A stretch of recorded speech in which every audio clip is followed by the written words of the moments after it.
Okay, folks, we're going to get started here. The original agenda has us opening the session and then approving and signing the 2024 Spring Annual Town Meeting warrant. However, we are going to change that order. We are going to first call for a special town meeting, number one, then remove two of the articles from that, then review the spring annual town meeting warrant, and we will pull the two CBRC articles out. They will then be put into the special town meeting warrant. We will then vote on each of, well, actually, we'll only vote on the, I guess we have to do both. We have to vote on both. No, we only vote the one. Right, we only have to vote the Springtown meeting warrant. There's no other warrant. Right. Okay. Because there's no other town meeting. Right, not yet. Not yet. Okay, so I'm going to read first the special town meeting number one warrant, or intent to hold the town meeting. The Select Board hereby gives public notice of its intention to call 2024 Special Town Meeting Number 1 on Tuesday, April 23rd, 2024 at Natick High School, 7:30 p.m. All articles requested for inclusion in the warrant for the 2024 Special Town Meeting Number 1 must be received by the Office of the Select Board, Natick Town Hall, 13 East Central Street, Natick, Mass, by 5 p.m. on Monday, March 11th, 2024. The Select Board encourages petitioners and others submitting articles to provide such materials electronically to selectboard@natickma.org by such date and time. If submitting through this format, petitioners are advised to request a read receipt to verify proper and timely receipt by the Select Board's office. The Select Board further encourages that articles be submitted in narrative format only, and that maps and other supplementary material not be included as part of the warrant article. So is there any discussion or questions regarding this? Okay. Can I have a motion, please? Okay. Actually, I don't need a motion yet. I'm No. sorry. It's an announcement. Sorry. I didn't think so. Yeah, sorry, I'm just, that's on the fly. Okay, and so next up is the, yes, we never did that, thank you. For those in the room, please rise for the Pledge of Allegiance and moment of silence, please. I pledge allegiance to the flag of the United States of America and to the republic for which it stands, one nation, under God, indivisible, with liberty and justice for all.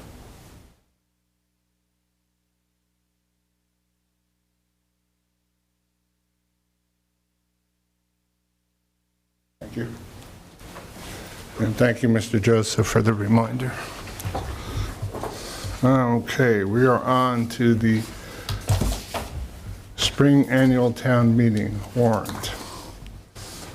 And has everybody had a chance to take a look at it, or do you need a minute to look at it? Many of the things are things that we've already seen, either through the zoning bylaws. A lot of them are standard articles for spring town meeting. And there are a couple citizen positions, and there's the aforementioned charter and bylaw articles, the two of them. Are any questions? As you're quiet today. Okay. You guys want a chance to go through it, or I'll give you a couple minutes to go through it. And again, these are just the warrant articles. We'll get the motions over time, hopefully sooner rather than later. This is agenda item F, yes. Yeah, thank you. Too many pieces of paper in front of me. Yep. No, this is the very first agenda item. Intention to call special. Right, Nope, discussion and No, 6 discussion, PM, I'm discussion sorry, decision, yeah, approve the yeah. sign the warrant. yeah, sorry. Then later in the agenda, you can talk about Yeah, if you what want we to want discuss to any of it. opine on, right. Right. But you thank do need to decide now Messed up here. what, if any, of the articles will be shifted to the special that you just Right. noted. Right. There is not an attachment there because we sent it, I believe, directly to board members. We can add it to Novus. Actually, there are, No, there are It's two under, it's right after the, it's even before the exec session in Novus. Right. It's before exec session. It's item 1. under A, yeah. 1A. It says discussion decision, approve and sign. Yeah. Okay. In fairness, I missed it the first time around too, so, okay. Guys, take a look through it and see what, if anything needs to be removed. Let me just, for the public's benefit, talk about why the CBRC articles are being removed. They are going to be put on the special town meeting that we just talked about. So the last two articles, Charter and Bylaw Review Committee report and other motions, and Charter and Bylaw Review Committee charter change dash home rule special act will go on the special town meeting that we've just announced. Those meetings will be concurrent, both starting on April 23rd, 2024. If I may, Yes. of course, the 23rd, recognizing the 23rd is a holiday, so that on the 23rd, I imagine the moderator will immediately adjourn to Thursday. Yes, we have a process in place. It is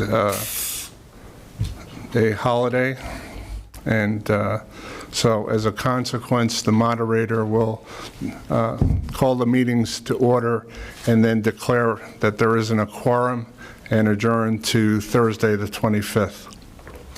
Thank you, Rich. Yeah, so don't show up on the 23rd. Only a few of us who can declare it not a quorum will need to show up.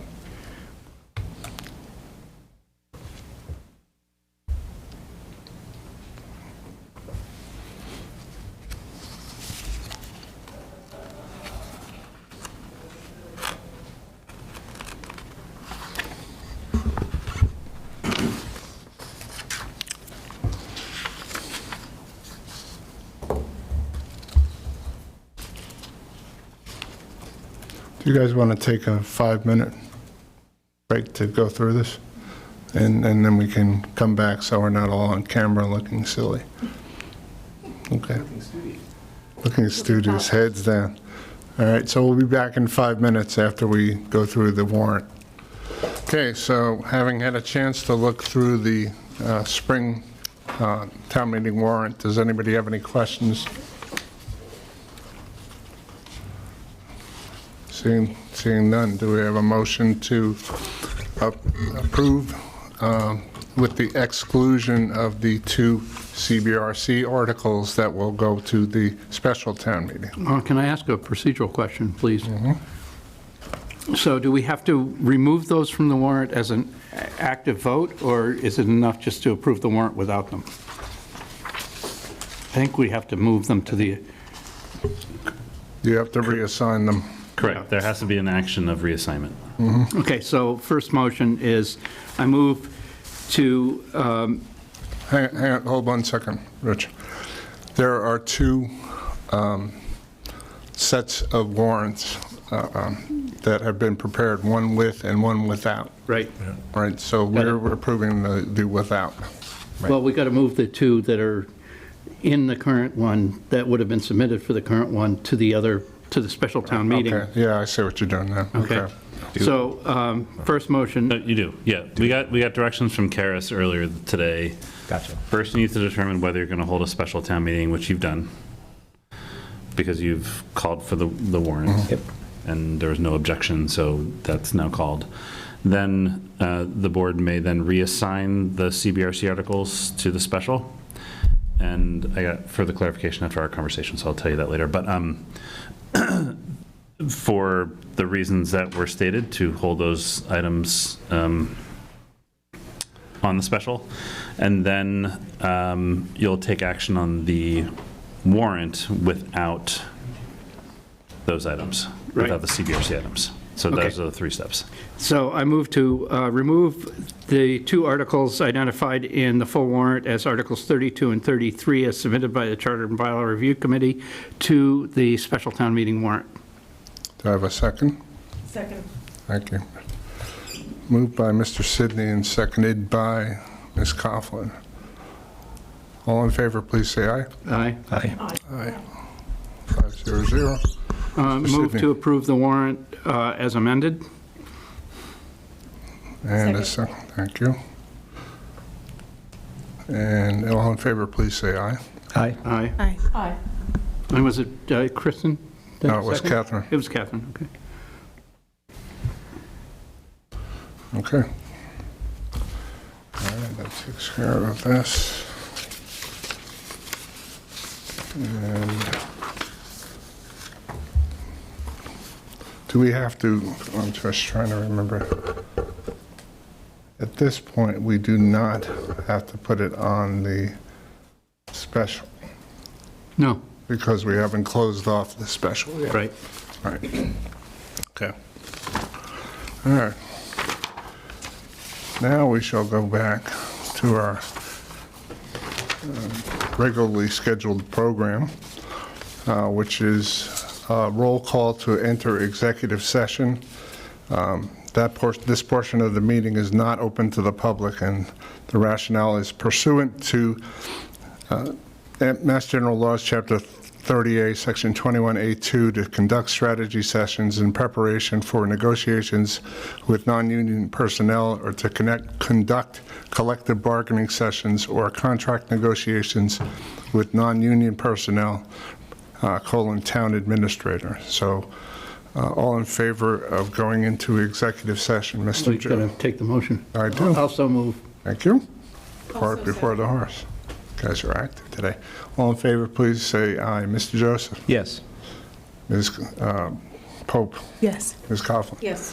Mr. Sidney? Yes. And I'm a yes. So we're now going to executive session.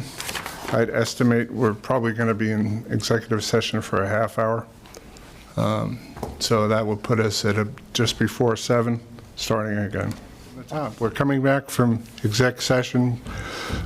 We have already dispensed with item A, which was the intention to call special town meeting number 1. We have, to recap for those who were not here, it is running concurrent to the spring annual town meeting.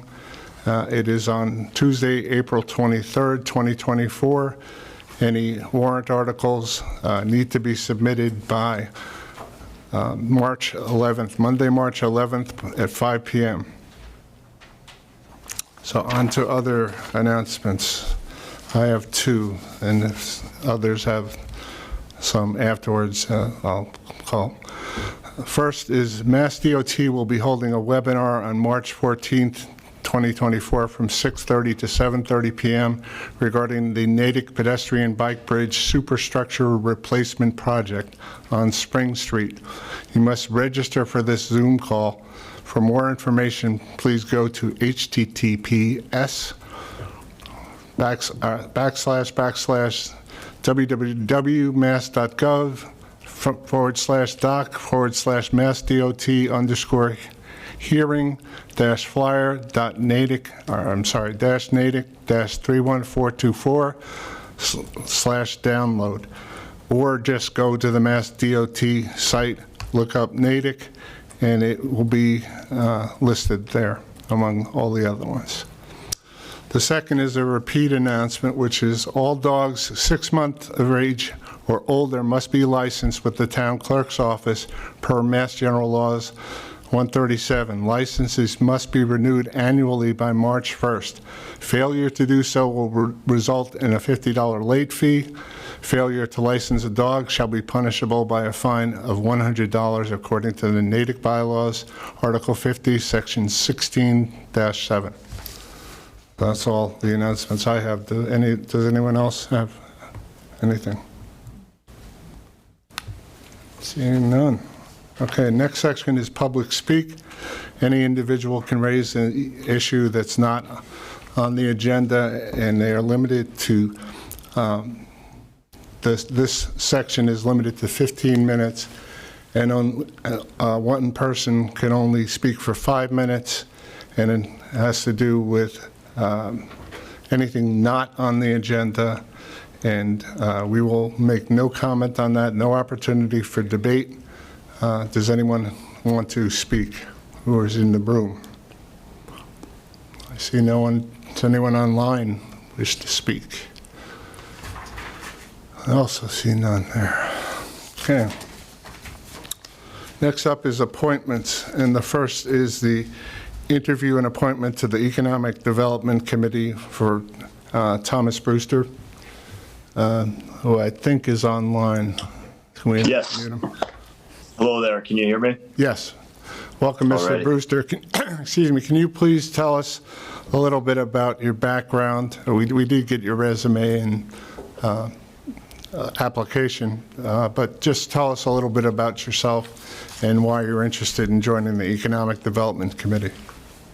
Absolutely. Well, first of all, thank you so much for the opportunity and for having me this evening. My apologies for not being there in person. We have a 7-month-old at home, so things are a little complicated getting out of the house. But a little bit about myself. Grew up in Winchester, Massachusetts. Left there at 18, once graduating high school, and lived in cities ever since a year ago when my wife and I purchased a home here in Natick. We were very interested in the Metro West area. We didn't know we were going to land in Natick, but over the course of the year, and it's pretty much a year on the dot, we've fallen in love with the town, its charm, its history, the people, the schools. We're just very excited about being here. And since I've lived in cities, major cities, my entire adult life, getting involved, opportunities are limited. So I knew once moving to a town like this, and when you add in my enjoyment of living here thus far, I really want to get my foot in the door and find a way to get involved, but also provide value.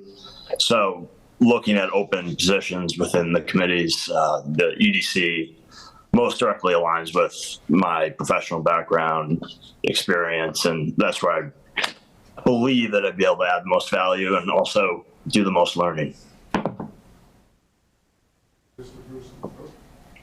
Thank you, Mr. Brewster. Questions from the board? Do I have a motion? Move we appoint Thomas Brewster to the Economic Development Committee. Second. Moved by Mr. Sidney, seconded by Ms. Coughlin. All in favor, please say aye. Aye. Aye. 5-0. Mr. Brewster, I just want to thank you for stepping up and coming to the community and wanting to volunteer. And we look forward to your contributions on the EDC. Well, thank you so much, and I truly look forward to it, so I appreciate it. So let me also just, one of the things that you'll be receiving from the Select Board's office is information on how to get sworn in for that committee.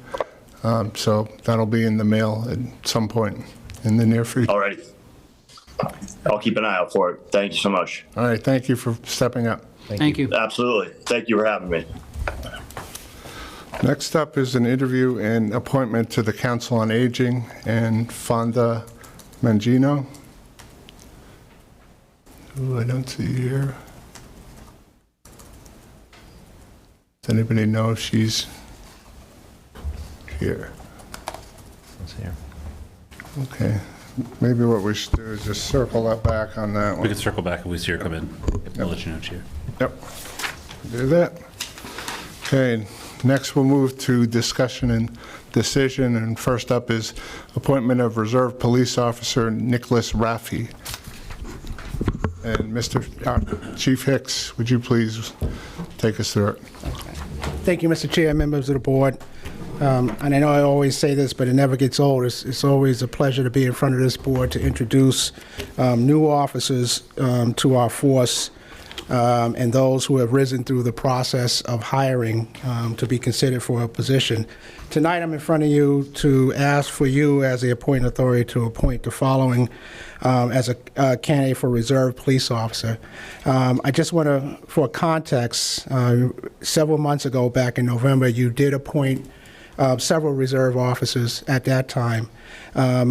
Nicholas Raffi at that time could not complete the process because he had military duties which prevented him from going through the process at that time. Under the civil service rules, he's allowed to continue the process when that military duties are completed, which he did. And he's here in front of you. I'm going to be recommending him to be appointed as part of that original group.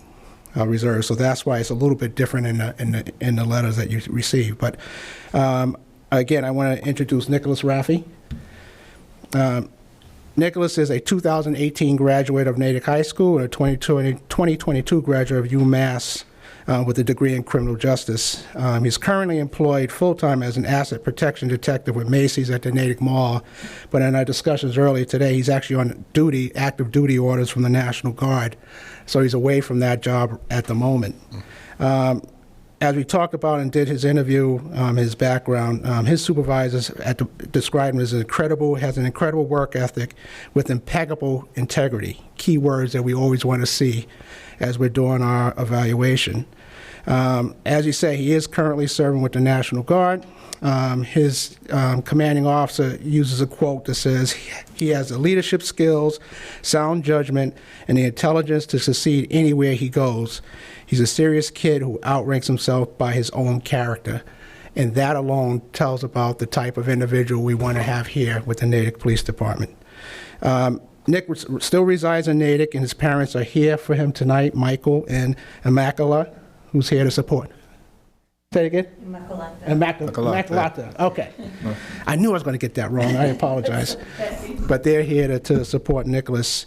And with that, I would respectfully request that this appointment be made of Nicholas Raffi, contingent upon successful completion of a medical examination, psychological examination, physical abilities test, completion of the police academy, and any other requirements necessary for successful certification with the Commonwealth of Massachusetts Human Resource Division, with this appointment to be effective Wednesday, November 1st, 2023. And again, the reason for that effective date is that under the guidelines of HRD, he is allowed to be appointed at the same date and time as those who were appointed during the regular portion, and that date was November 1st, 2023. And I do hereby submit. Thank you, Chief. Any questions from the board? I move that we appoint Nicholas Raffi. Nicholas Raffi as a reserve police officer, contingent upon successful completion of a medical examination, psychological examination, physical abilities test, completion of the police academy, and other requirements necessary for certification with the Commonwealth of Massachusetts, to be effective Wednesday, November 1st, 2023. Second. Thank you, Mr. Joseph. Any discussion? Mr. Joseph? Motion for. I'm sorry, Mr. Sidney. That's fine. It is always a pleasure to see a dedicated Natick High graduate come to work in our police department and help us with our public safety. Especially somebody as clearly competent and intelligent as you, Mr. Raffi. Thank you. Thank you. Mr. Joseph? It's all I can do to not invoke the fact that you're a classmate of my son. So, I probably have stories no. In all honesty, I couldn't be more happy for the town. I think, you've shown this dedication and this focus for many years. And I think it's an honor to the community that you're still choosing to serve, and an honor to the country that you're serving. So good luck, stay safe, and thank you. Thank you. Appreciate that. Yeah. Ladies? Thank you for your service, and thank you for stepping up. Thank you. Yep. going last. There's a lot of ditto in my comments. It's always great to see people coming back to Natick and serving their community. Ideally, in the ideal situation, you have many people from the community serving in the community, and this is another great example of this. And if you survive Paul's son, then you're probably pretty tough kid. So.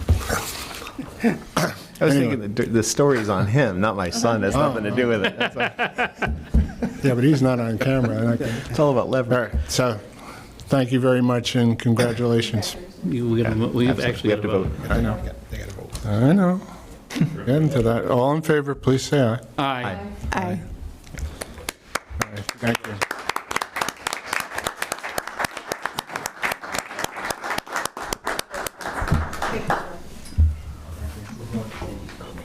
Thank you. Good luck. Congrats.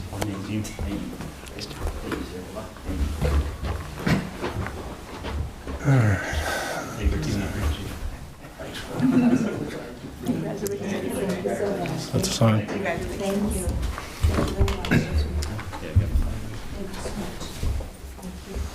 Thank you.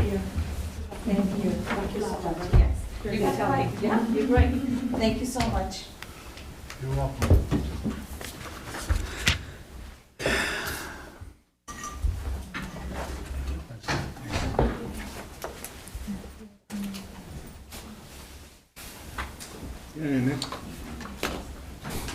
Next up, we have a public hearing on Hare Ram Corp. doing business as Market 10 Provisions, application for a Section 15 off-premises wine and malt beverage license. Mr. Sidney. Public hearing notice. The Select Board will hold a public hearing on Monday, February 26, 2024, at 6:30 PM upon the application of an S.15 wine and malt beverage package store license. The application is for Hare Ram Corp. DBA Market 10 Provisions, Neil Patel, manager. The proposed location is 54B East Central Street, and the area is 1,600 square feet, consisting of one floor with one entrance and two exits. The hearing will be held in the Edward Delott Meeting Room, 13 East Central Street, as well as remotely. Anyone wishing to be heard in this matter can participate in person or through Zoom. Login instructions will be published on the February 26, 24 Select Board agenda. All persons interested in this application may appear and be heard at the time and place mentioned above, or may submit written comments to the Select Board at 13 East Central Street, Natick, Mass. 01760, selectboard@natickma.org by February 21st, 2024. And I move to open the public hearing. Second. Thank you, Mr. Joseph. Thank you, Mr. Sidney. Okay, if we could have the, I keep skipping that step. All in favor, please say aye. Aye. Aye. 500. Okay, Mr. Patel, would you please come up to the podium and just describe, I think probably the best use of your time is to tell us what has transpired since you were here before us last time, how you've modified, excuse me, your plans, and we can take it from there. Yeah, so last time I was here, I had applied for a liquor license. This time I'm coming in applying for a wine and malt beverage license. I wanted to have more groceries and those types of items available to the customers. And my floor plan of last time has been adjusted to accommodate that.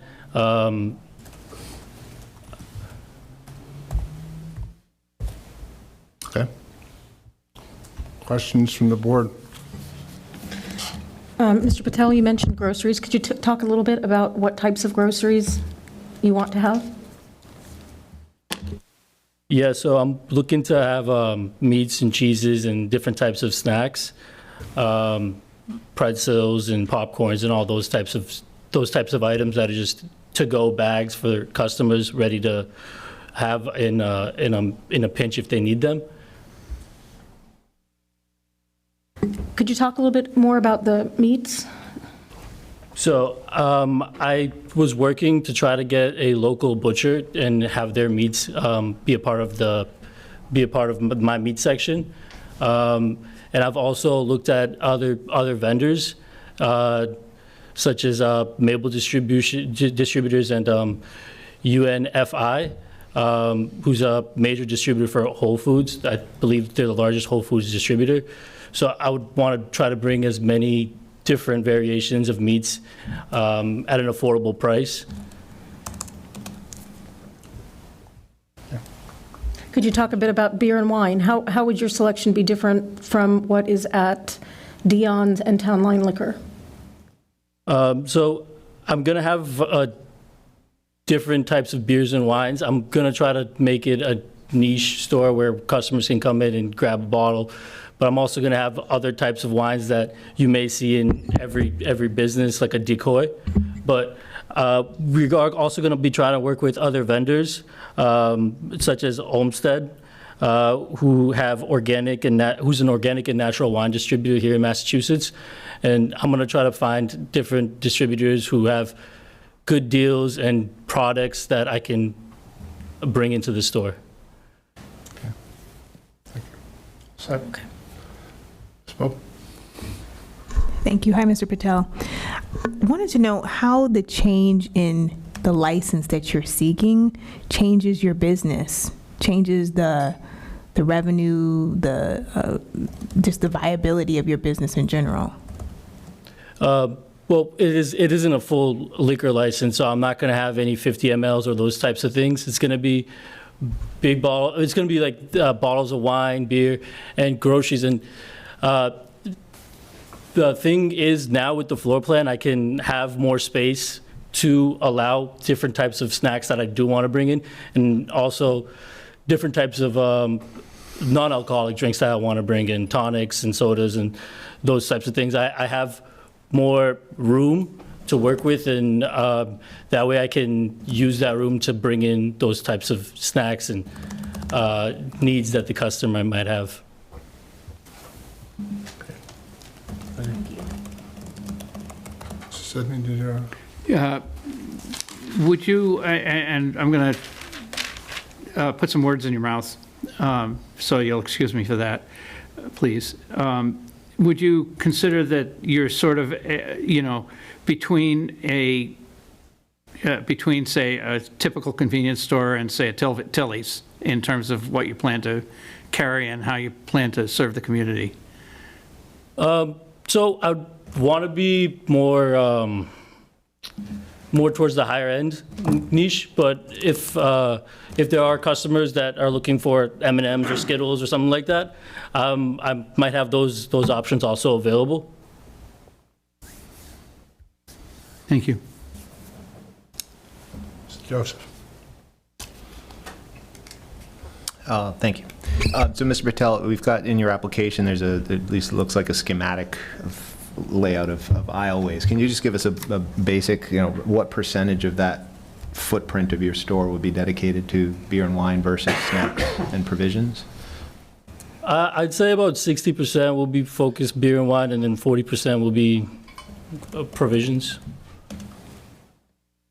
And given the nature of the food that you're selling, do you see yourself as a market that would prepare, like if you have fresh meats there, would you be preparing food on premise as well for like carry-out sandwiches or carry-out options for people? I do not want to have any type of carry-out sandwiches. It's going to be just, you got to come in, grab what you need, and then go home and cook it, like grill it. My ideal version of a customer, say, would be in the summertime. Someone comes in, grabs some type of meat, and grab a 4-pack of beer. They get everything they needed in one stop, and then they get to go home, grill it, enjoy the weather, and a beverage. And I guess your comment about Skittles raised my attention, because what I'm concerned about is the perception of a convenience store that sells beer and wine, because the board historically has taken a position of convenience stores as not being necessarily an appropriate format, right? So we talked a lot about differentiation, positioning last time, high-end, gourmet, whatever that's going to be, how you're going to do things. So I guess I'm still, my brain is having a hard time wrapping itself around a place that's selling gourmet meats and cheeses and Skittles. And to me, it opens the door for this body as we consider liquor licenses, is to say, we've generally had a position about convenience stores selling alcohol is not necessarily the appropriate channel. And I guess can you tell me more about these products and sort of how is this not a convenience store? The ideal vision would be something high-end, but say I have like maybe it's more a substitute of Skittles. Let's say something is going to be, it's different, but the idea is still, it's still considered a candy, whether it's organic or whether it's sativa-based.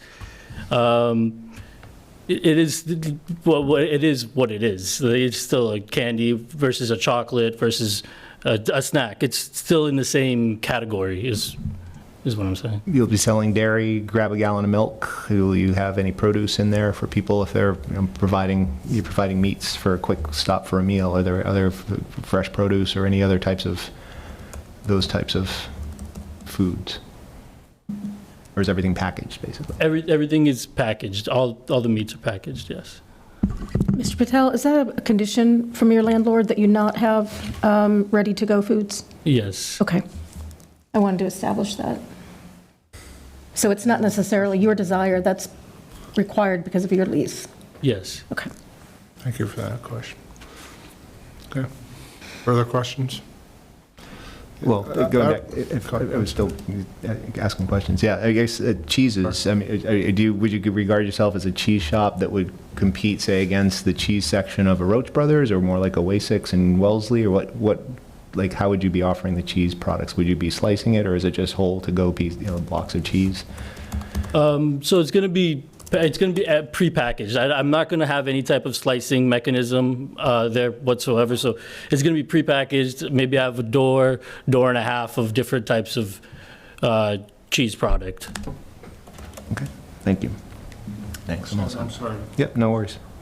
I would just, there are a couple things that I would reiterate what Mr. Joseph said is one of the concerns we have with this type of store is youths, or young persons wandering into the store, and when you have I'll call it candy versus house gift chocolates kind of thing.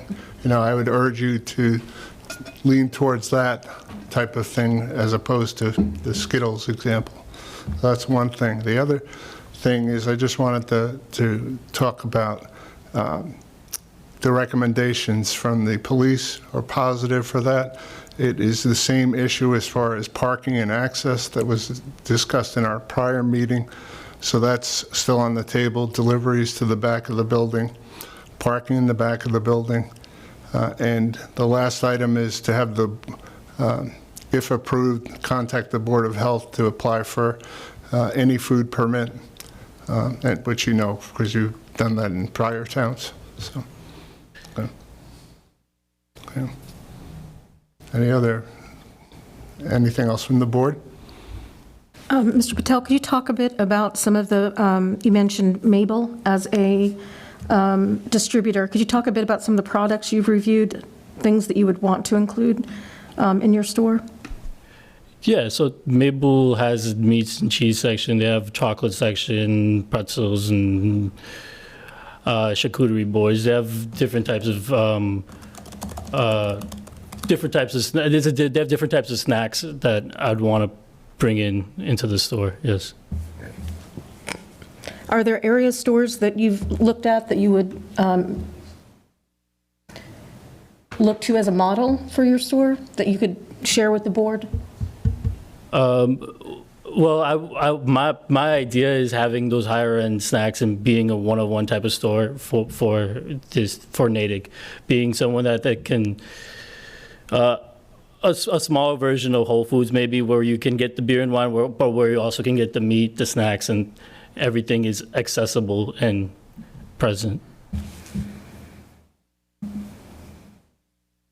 I don't have any other questions. That just caused me to wonder, what would be the hours of operation?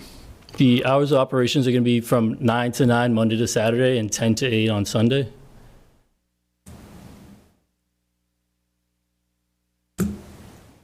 further questions? Okay, anyone from the public want to speak? Yes. Yep. Just come on up and introduce yourself for the public.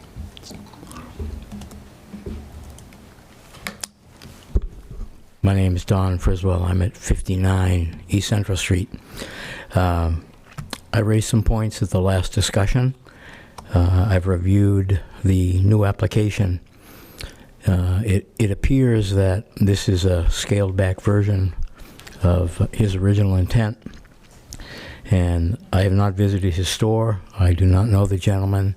I've read what the police department said, looked through all of his credentials. He seems to be a fine gentleman. I have no problem with that. But I still think that there isn't a huge compelling need for this type of operation, selling beer and wine only, or beer and wine and hard spirits, in this location. It's about 0.45 miles to Town Line Liquors. And according to the town's GIS map, if you do a 1,300-foot circle around 54 BE Central, if you go out to 1,300 feet, you will include the building, the property that Dion's is on. And that's a straight line assessing thing, so it may not be accurate to the hundreds of feet. But three establishments selling alcoholic beverages within a short span, two of which are on the same road, seems a little extreme. It appears that if he's going to be selling meats and things, he's going to need storage. He's going to get, if he's selling beer and wine, he'll, again, as I mentioned this last time, he'll have empty bottles that he has to deal with and store. If they're not rinsed out, they're going to smell. He's got to have a place to keep his food cold and keep his place clean according to Board of Health regulations. And all I see in there is a bathroom. No other sinks, no other food prep areas at all. So these are some things that I'd consider in your deliberations in granting this license. Thank you. Thank you, Mr. Friswell. Ma'am?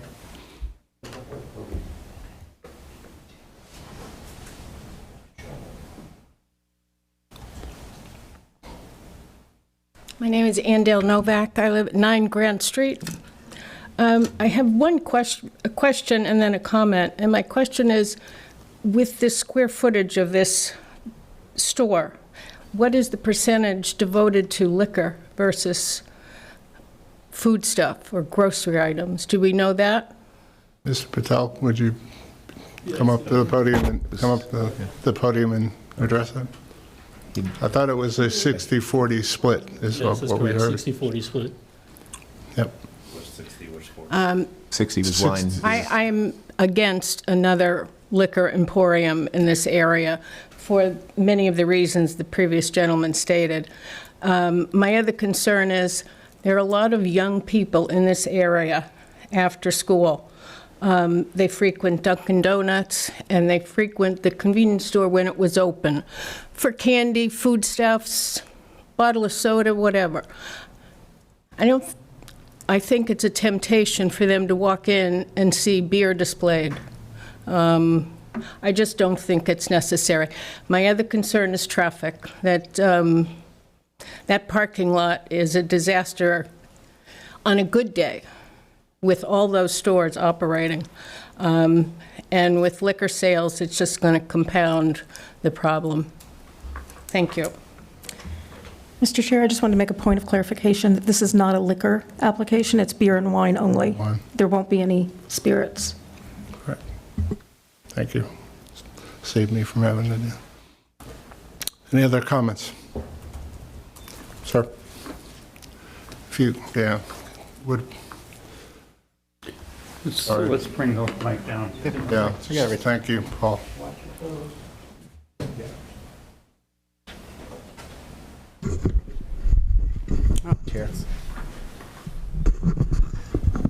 I just wanted to add that for me, it would be, I live at Excuse me, 48 sir. East Central Street. Could you just say your name and Oh, where you- sure. It's Tasso Chronopoulos. I live at 48 East Central Street, right next to Dunkin' Donuts. And for me there, that would be super convenient to get stuff that I need in a pinch. It's like it's right there.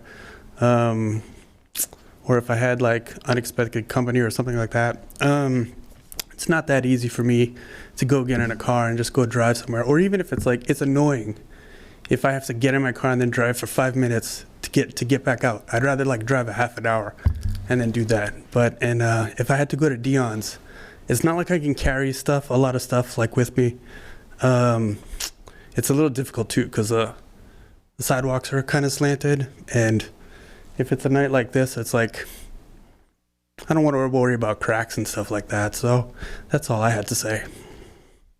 Thank you. Thank you. Thanks. Oh, let me just, anyone else have comments? Anyone online want to make any comments? I do not see anybody. Do you guys? No. Okay, Ms. Coughlin, back to you. Mr. Patel, could you come back up to the podium? Could you talk a bit about how your wine selection and your beer selection would be different from what's offered at Dion's or at Town Line Liquors? So I'm going to try to work with all the distributors that I can to try to offer as many different types of beer and wine that I can in terms of what I can do as a store.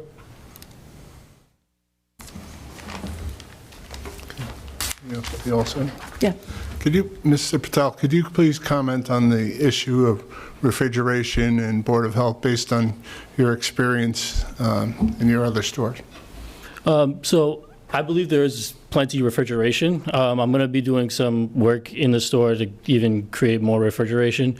And there is a place dedicated in the back for empties and those types of things that's going to be away from the counter, away from where customers or where people might do purchasing. So I don't foresee that being an issue. Mm-hmm. Okay, thank you. Any further questions? Mr. Joseph, I'm sorry, Ms. Pope first.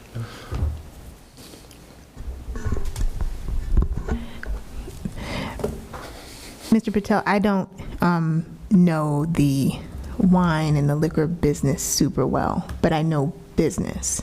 And my concern is that the only thing I see different about this iteration is the liquor piece.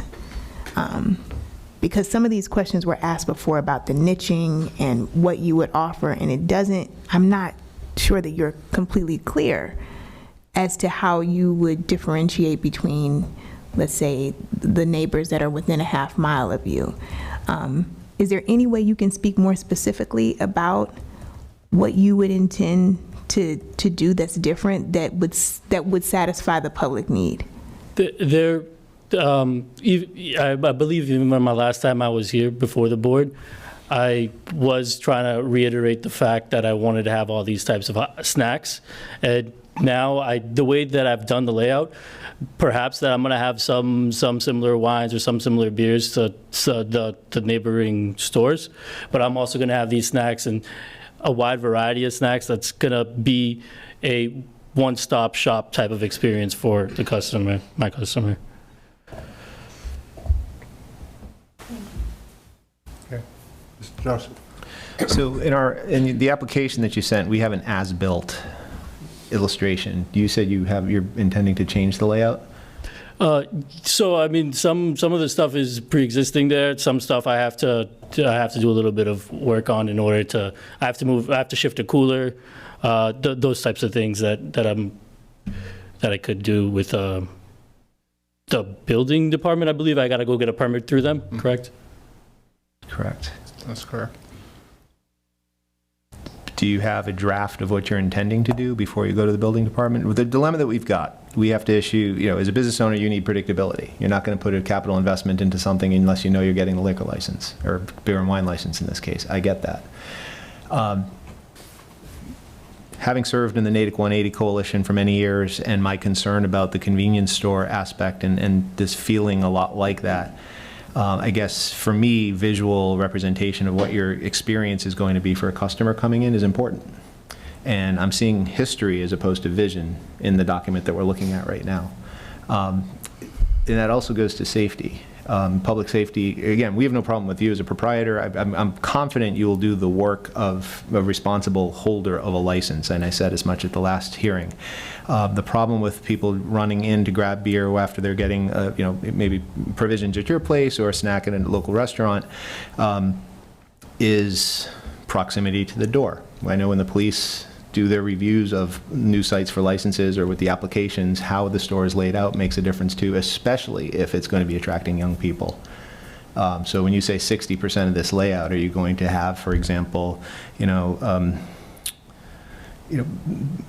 four packs of beer or bottles accessible to right at the front door, like things like that? I don't see that you're not. And having thought that through, understanding what this experience is going to look like is an important factor in my thinking. So even just descriptively, can you give us a sense, based on what we're looking at, do you have a layout in mind at this point, or what is the sort of, again, the shopper experience? Yeah, I like neat and clean. I'm gonna be doing some work. I want to do the floors over, and those are all things that I'm gonna work on with the landlord, and I'm gonna figure all that type of stuff out. But in terms of the layout of the store itself, you walk in through the door, counters on the right-hand side, snacks, provisions on the left-hand side. Further back on the back wall, there's a beverage cooler for beer, and there's a cooler on the left-hand side also for beer. There'll be a section on the right-hand side with tonics and maybe drinks, mixed drinks, that type of stuff. On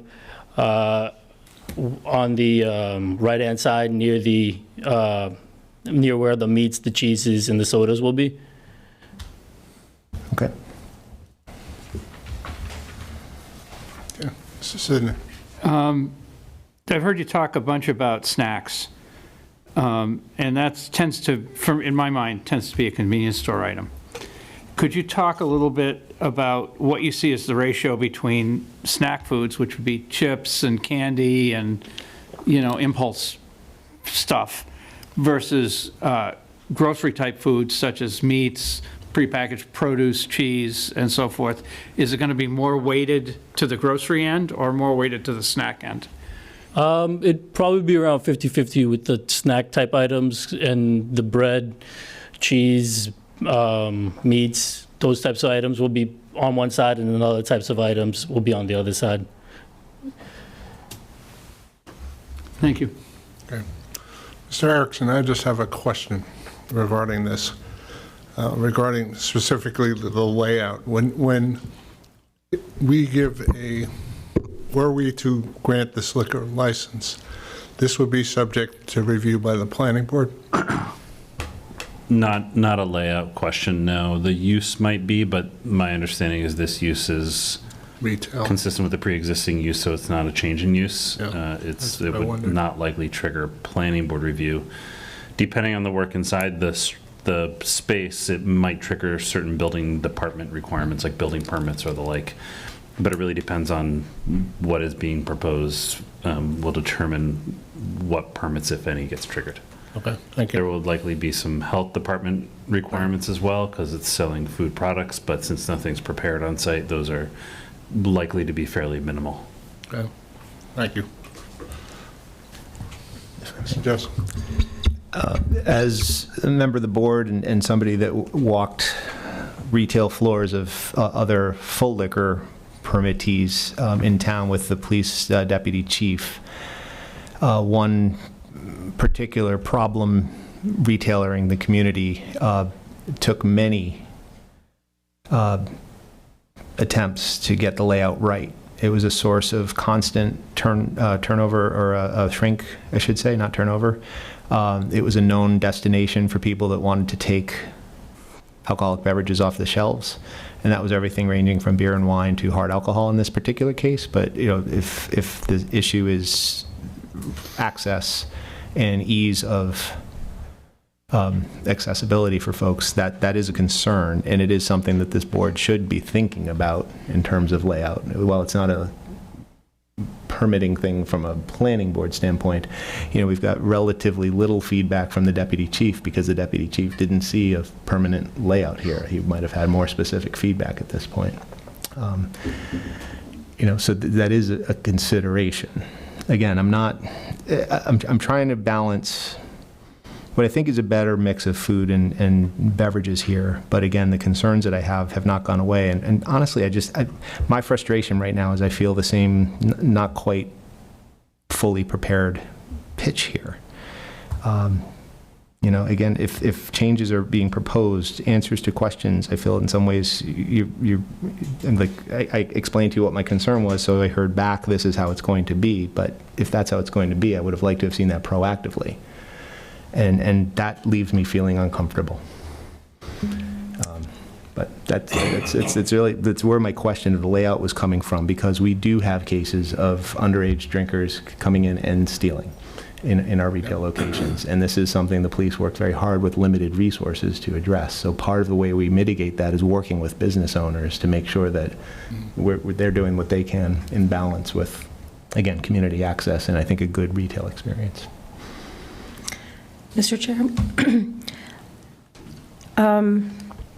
about a month ago, I had an hour-long conversation with Mr. Patel about and he was far more forthcoming and so he had far more ideas and information in that 1 hour conversation. And I'm wondering if it's the forum that is intimidating to Mr. Patel, because the conversation I had was very different. So what I would like is I have two concerns. One is that the product mix is not going to be different from a convenience store, and that wasn't my impression based on a conversation I had. And the second concern I have is if somebody doesn't know how to run this type of store, the easy thing to do is to convert it to a package store.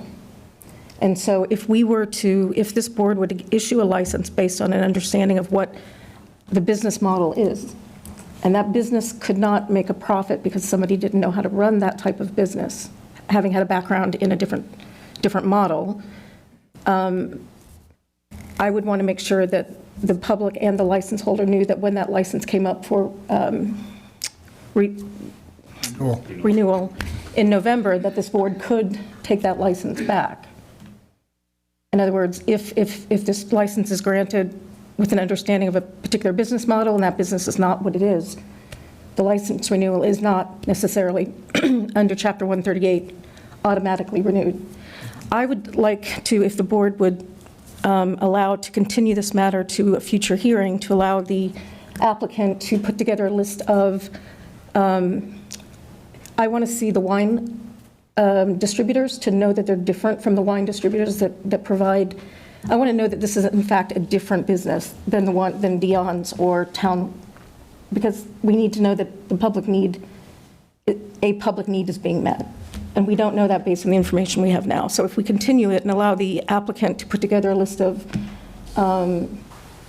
distributors for food, a proper layout of not as built, but what? Close. Conceptual Layout, and bring more information back to the board. Maybe we would have more information, be able to make an informed decision. Well, you just read my mind, because those were the next words out of my mouth, is whether we consider continuing this to... That sounded like a motion to me. That was a motion. It sure did to me. I think you need a motion to date certain. March 5th, 6th, sorry. So move to continue this matter until March 6th. Can I just ask a question? Would that give you, Mr. Patel, enough time to put that together? Yes, certainly. Okay. Okay, sorry. March 6th at 6:30? Yeah. Yeah, we say 6:30 because that's the beginning of our meeting, not necessarily when we're going to actually talk to you. Yeah.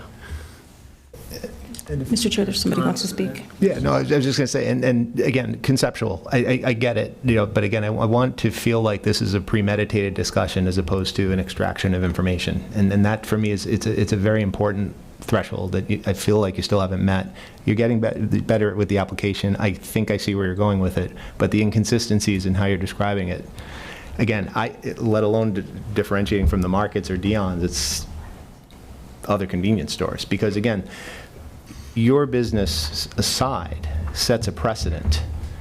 And when the board makes a decision as the authority as the licensing authority with alcoholic beverages, and I'm saying this for public benefit, not just to you specifically, we're setting a precedent. And when we set a precedent, if we deny another convenience store an application, the town's open to lawsuit, because we have to be very clear about why we are accepting or not accepting applications. So this notion, and it's in our policy for off-premise retail consumption, this notion of differentiation and business model is highly subjective, but it's a very important one that we have clarity on when we make a decision, because if we don't, it exposes the community to broader liability. So again, I'm just asking for minimal things, but I think it would help, at least my Yes, mindset. I definitely want to be that type of location where I'm unique and, well, one of one. And I sense that, and that's what I'm saying. Like, I'm happy to support the continuance. If you can do that and bring it back next week, I'd like to hear more about that. Yeah, and if I could add, I'm concerned about the snacks versus grocery ratio.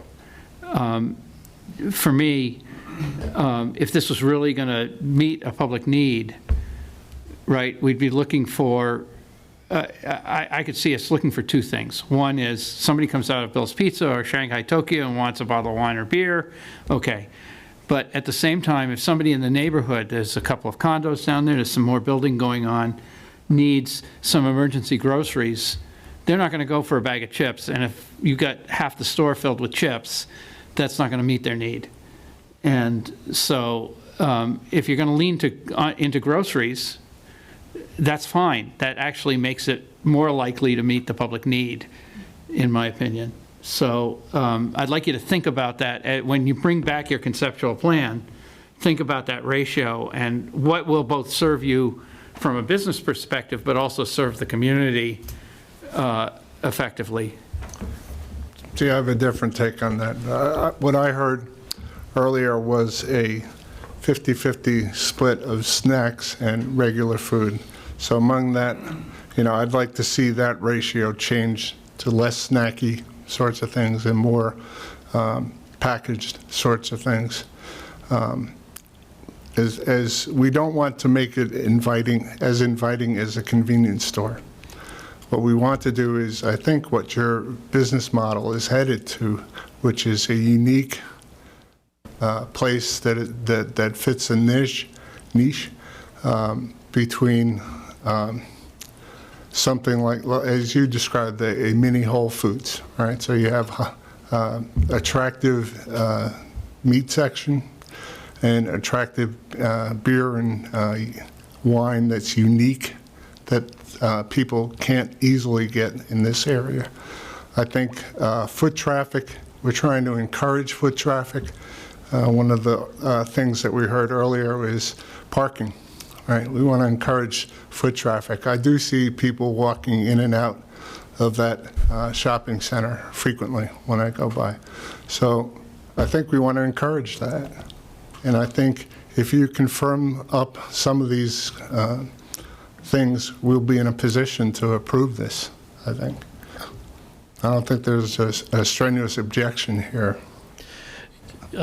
So going back on groceries, I did want to have like a variety of dipping sauces and tahini dip and all this other type of stuff that I did not speak on because I was speaking on the snacks. But there is an idea also for the grocery section. So I was leaning towards keeping them more equal, but if there's a 75-25% split that needs to be done and the community wants to see more groceries, then that's something that I can certainly do. Yeah, I would say just look at what's in the surrounding area and think about uniqueness. I think you're hitting on the high-end meats, you're hitting on the differentiated beer and wine, but keep that sort of focus and extend it to snacks and/or groceries that you have there. It's, in the back of your mind should be this refrain that says, "Not a convenience store, not a convenience store." Okay. Yeah, there's been, just to continue this thought. There's been this constant discussion of, we could use a grocery store downtown. Well, we know economically that a full-size grocery store can't make it.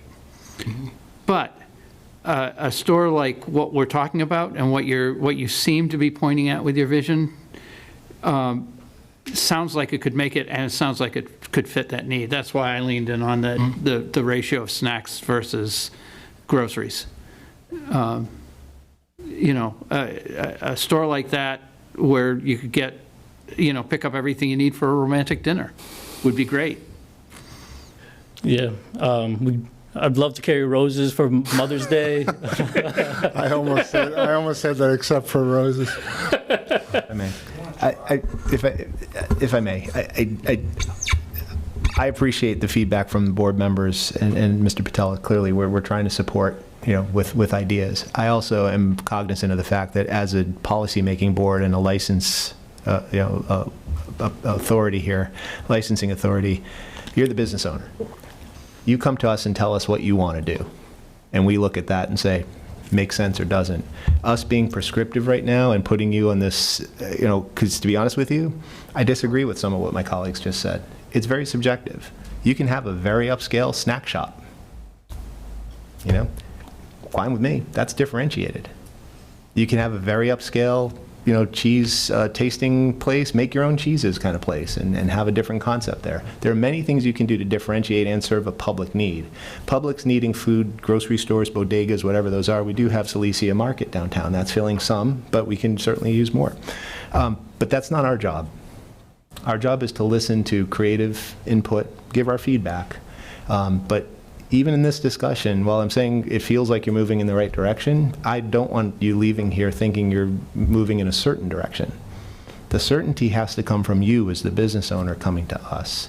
And that, for me, is the most important factor in the decision making, that I feel like you've thought this through, you have a clear business model, because us telling you to shift it from 50-50 to 75-40, you might make a decision because you feel like you needed to get the license, and you set yourself up for failure because you can't make the margins.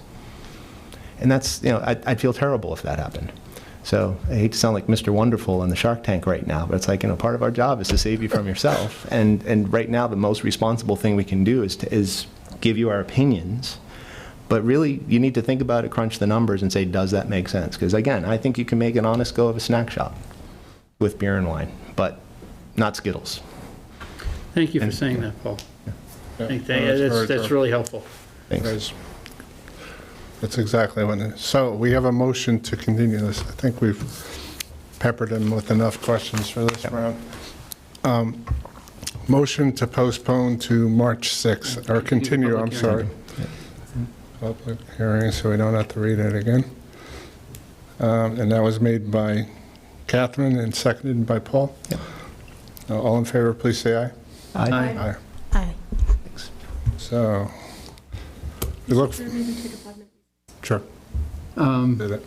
Okay, yeah, we don't have to close the hearing or anything, we just continue. Until we continue. All right. All right, we'll take a 5-minute recess. Thank you. Okay, we're now on continuation of the public hearing from January 10th, 2024, grant of location on Summer Street. Do we have someone on the line from Eversource? Mr. Chair, I believe Shauna Kyle from Eversource is here. I'm going to ask her to unmute. Yes, I'm here, and Rick Schifoni is here as well. Thank you. Could you walk us through, just for those who are just tuning in, what this grant of location request is and what some of the select board comments were the request that we made in prior meetings?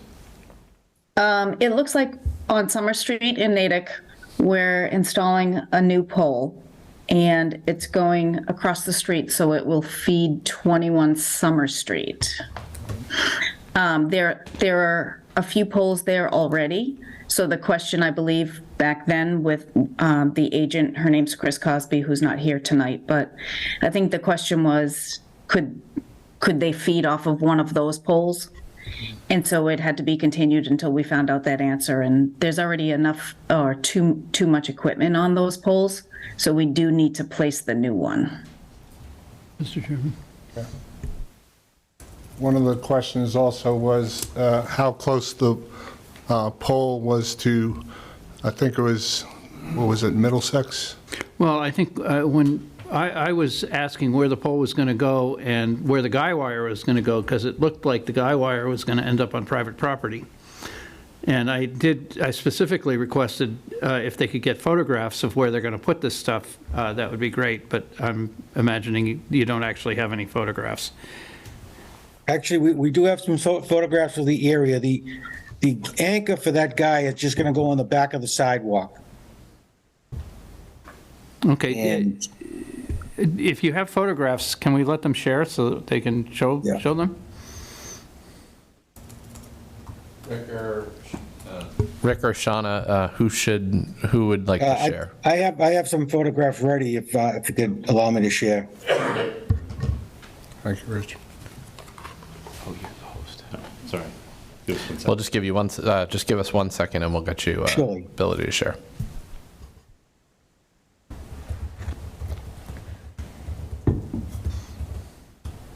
I mean, I have a couple on my phone as well, but I think Rick's are probably better. You should be able to share now, Rick. Okay. If not, let me know.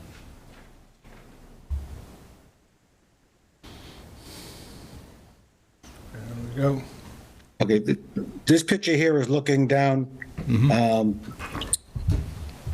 Summer Street with the bank, and the pole that we're looking at is going to be just on the other side of that driveway near the flagpole with the anchor on the back of the sidewalk. Okay. And what sort of clearance would a pedestrian have to that guy wire? Is that, I'm fairly tall, I'm 6'5", would I have to duck? No, we would make it a hip tie, which would essentially put a bar about 10 feet in the air to give clearance over the sidewalk area. Okay, excellent, thank you. So would the new pole be basically in front of the flagpole there? Yeah, it'd be actually from this angle. It's going to be between the driveway and that flag. Let me get a picture. Bring up a picture that's a little bit closer.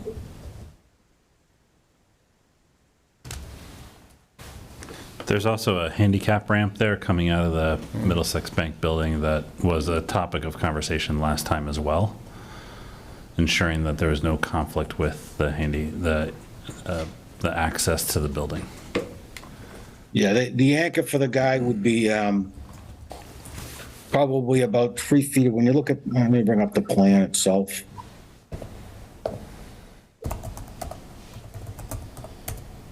Yeah, we got concerned because there's an awful lot of stuff on, in that particular piece of Summer Street. There's an awful lot of stuff going on. Okay. Yeah, no, I can understand that. And we're bound by the poles on either side of the one that we're proposing have electric equipment on them right now that precludes us from being able to serve from those poles. That's why we're asking to put on a new pole. Otherwise, there's just no way to get an overhead service over to that location.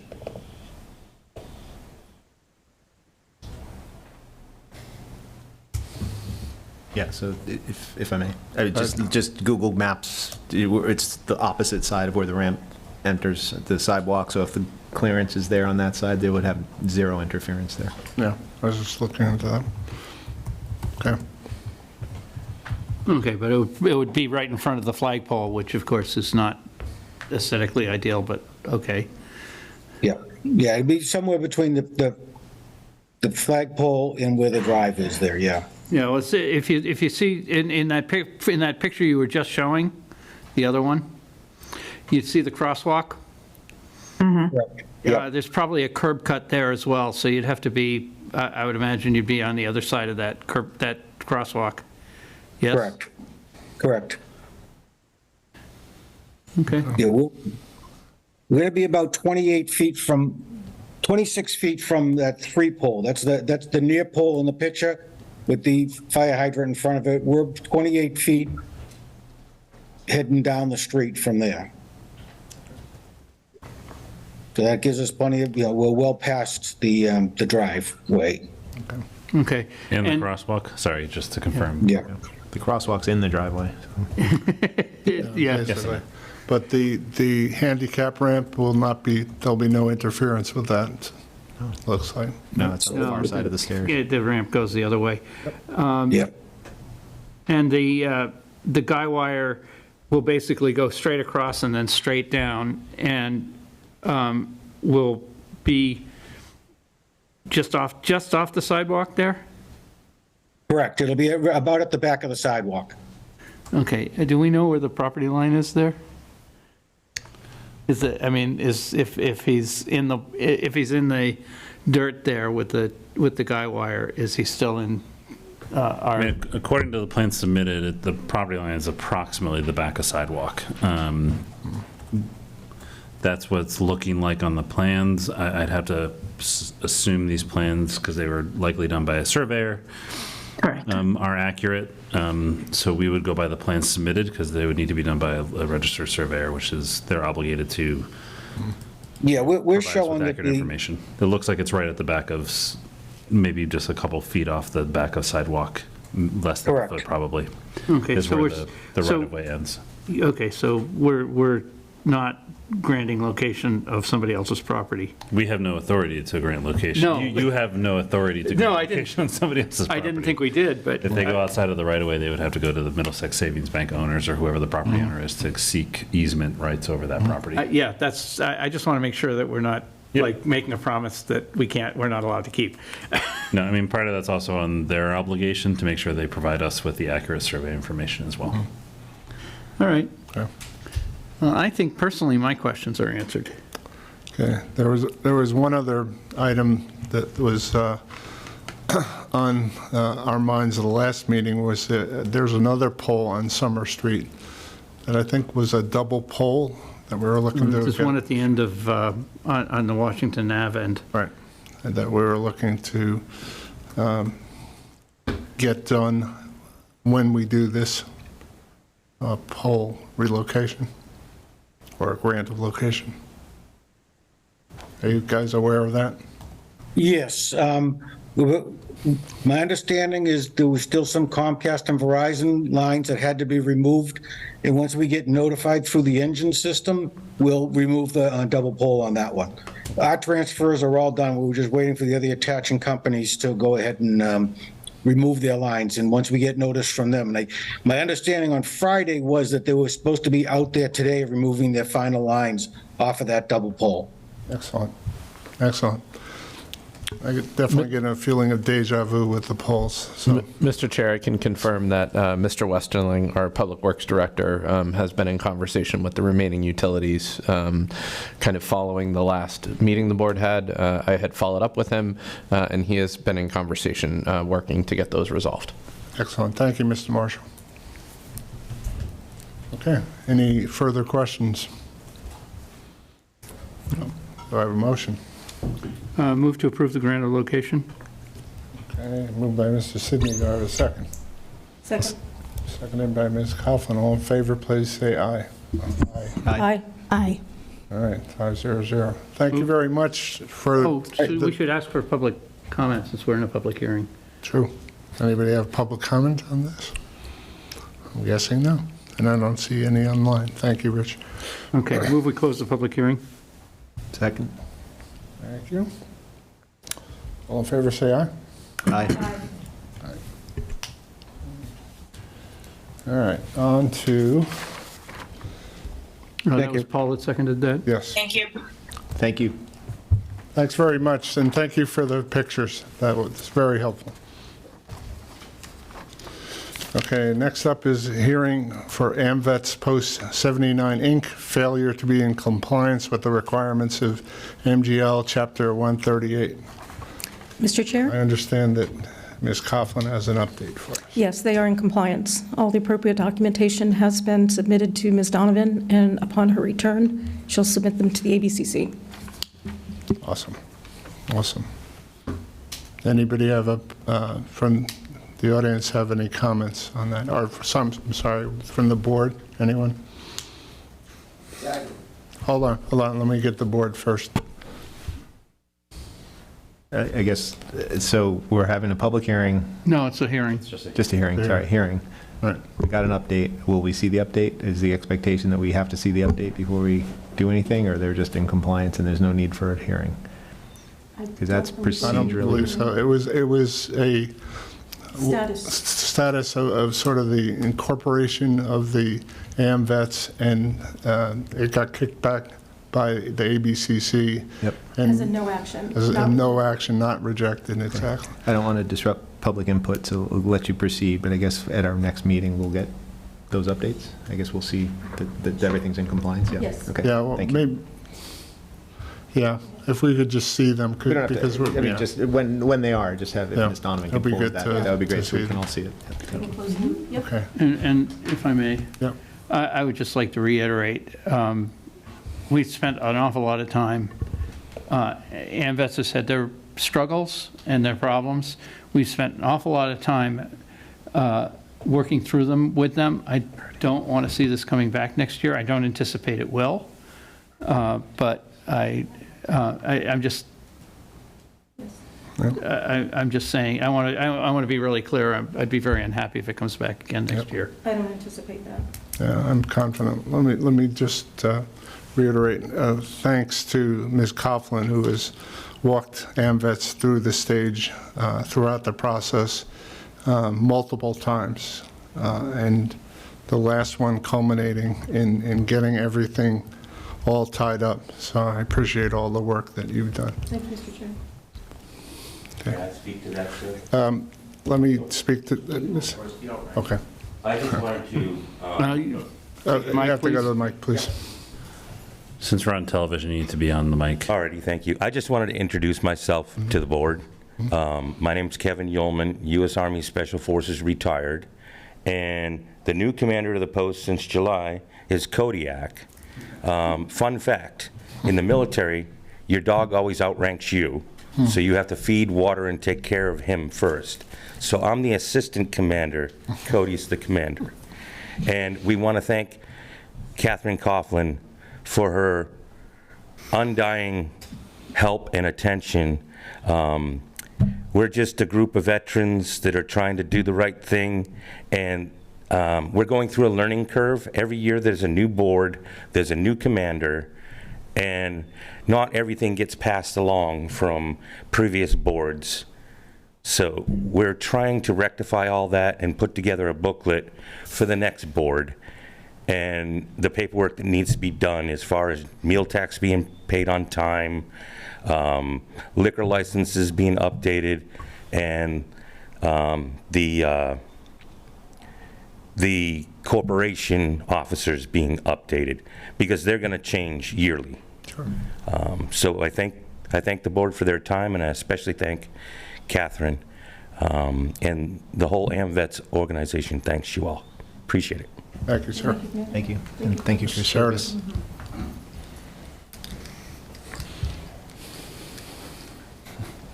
Well, here I come to make myself really unpopular.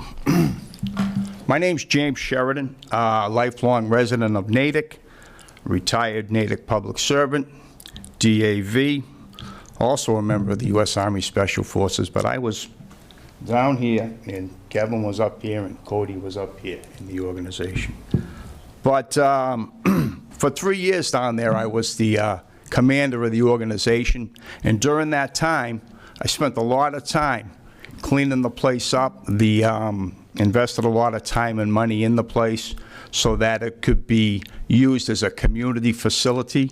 And we work with the scouts, the community, the different PTOs and stuff. And I wanted to continue doing that at a higher level. Today I teach CrossFit and boxing fitness to adaptive athletes, people with disabilities, and twice a week I do a webcast into the VA hospital, the Substance Abuse Recovery Program. I get the guys in the recovery program up and working, doing functional movements. 22-year member of AMVETS Post 79. When I got down there, the place was a very bad place. Interstate drug trafficking going on in the parking lot. People drinking all over the place, doing drugs all over the place. I cleaned that up, and I was very proud of that. But I wanted to leave the bar and go towards the activities, helping veterans. There aren't a lot of veterans that go there. So it's not a good place today. It's not a healthy place today. I can give you some examples. Hold up. Yep. This is not really germane. We were in a hearing for a failure to be in compliance.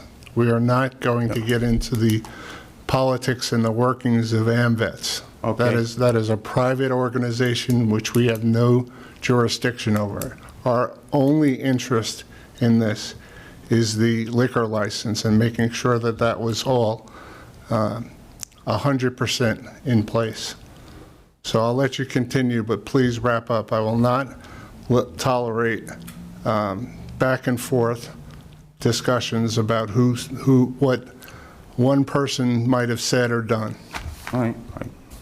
I didn't hear anybody talk back, but I thank you for your time, sir, and patience. I have to have a clear conscience where they're poisoning the veterans community down there, they're poisoning the community at large. And I know, Ms. Coughlin, you've done a lot of work and you want to help because the name of the place is American Veterans, and that's exactly why I'm here, because the name of the place is American Veterans. 22 veterans a year commit suicide.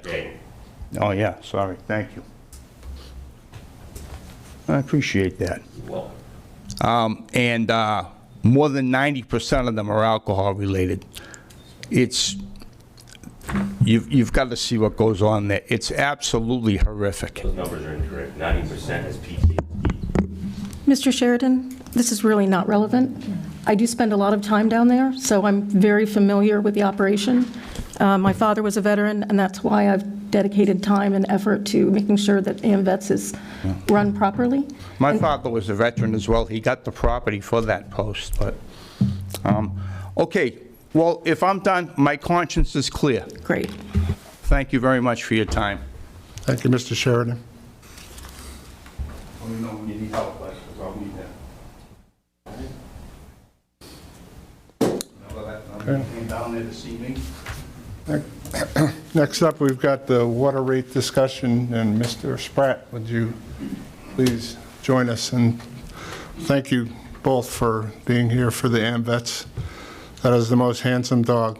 Thank you so much. I can see why he's got a high rank. He's going to be 15 in April. You're kidding. My goodness. Wow. Bye, Cody. And Wow. we have a fundraiser going on for him at both the Marlboro and Natick AMVETS.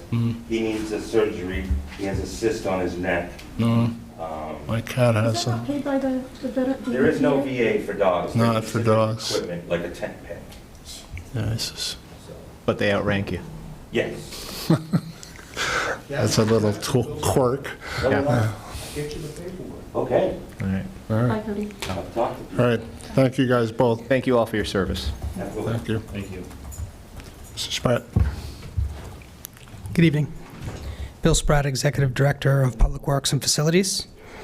And I'm here tonight to really give a status, a half-year status of the water rates that we changed into a new tiered system with some new rates for this fiscal year. I've been asked to present really the status of half the year's data. So I'm going to start with a review of what we did. No, I have it in front of me as long as John's running the show. Thank you.